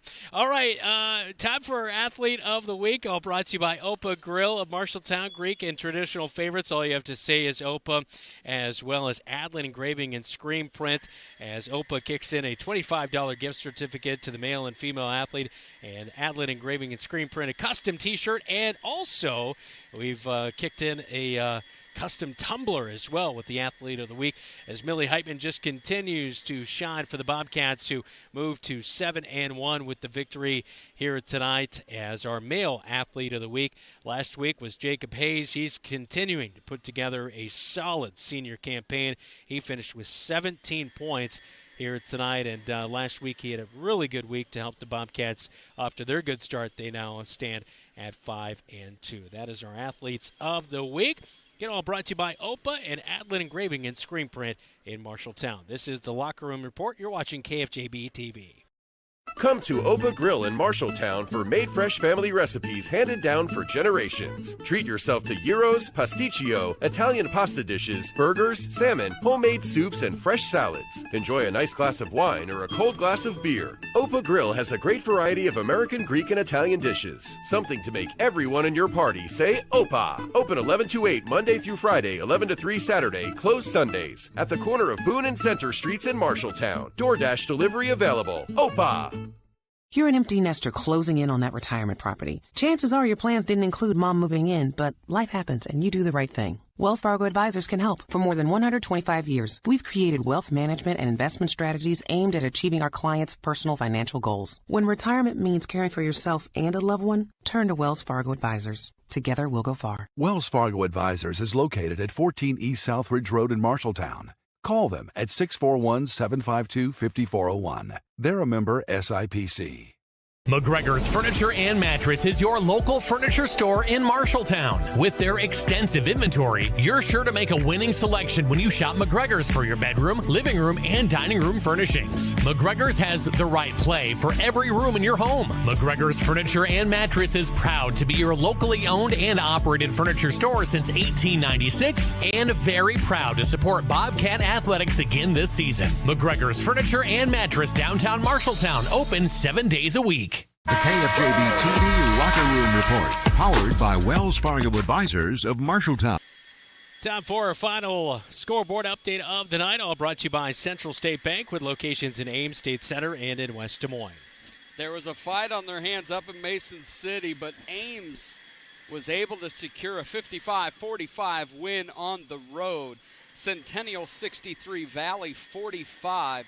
Baxter told Collins Maxwell who was the better partner in that relationship. Beat Collins Maxwell 89-40.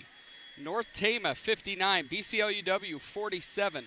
GMG more than doubles up Meskwaki 63-30, and Des Moines North destroys Hoover 78-57 in a final. All those games are guys' games, but we also know girls go to 7-1 earlier in the night, defeating Fort Dodge 35-27.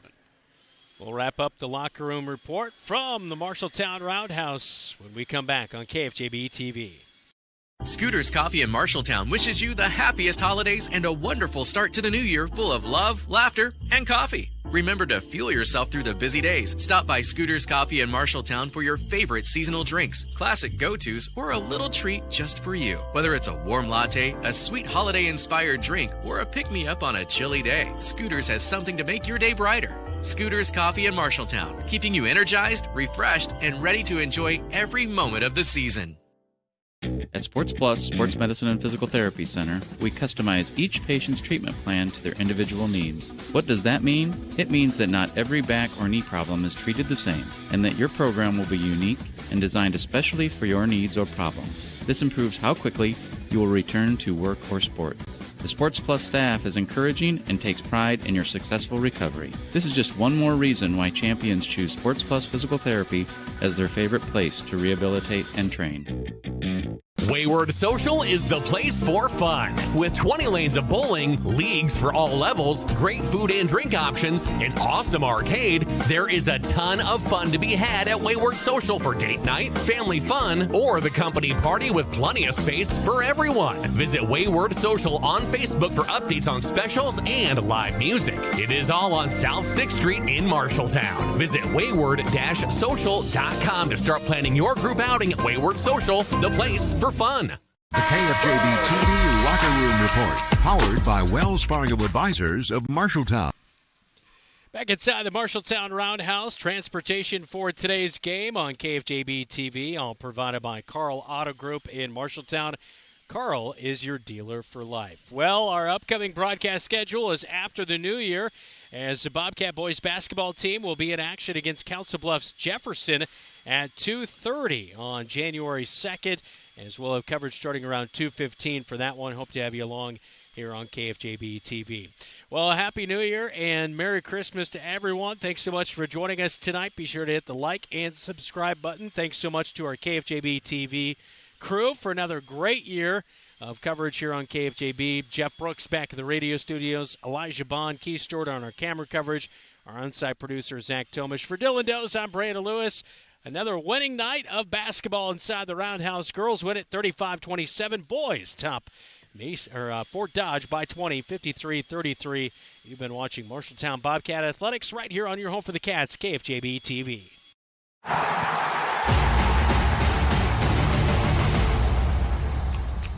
Today's game on KFJB-TV is sponsored by First Rate Real Estate, Atland Engraving and Screen Print Company, Assured Partners, Brown's Shoe Fit, Central State Bank, your Marshalltown Dairy Queens, Eye Care Associates, Hy-Vee Marshalltown, Legends American Grill, Lennox Employees Credit Union, Marshalltown Area Chamber, Marshalltown Community College, Marshalltown School District, McGregor's Furniture and Mattress, Sandvik Enterprises, Scooters, Marshalltown, Sports Plus, State Farm, Tyler Pashong Agency, Wayward Social, Wells Fargo Advisors, Members First Community Credit Union, Van Wyck Wood Builders,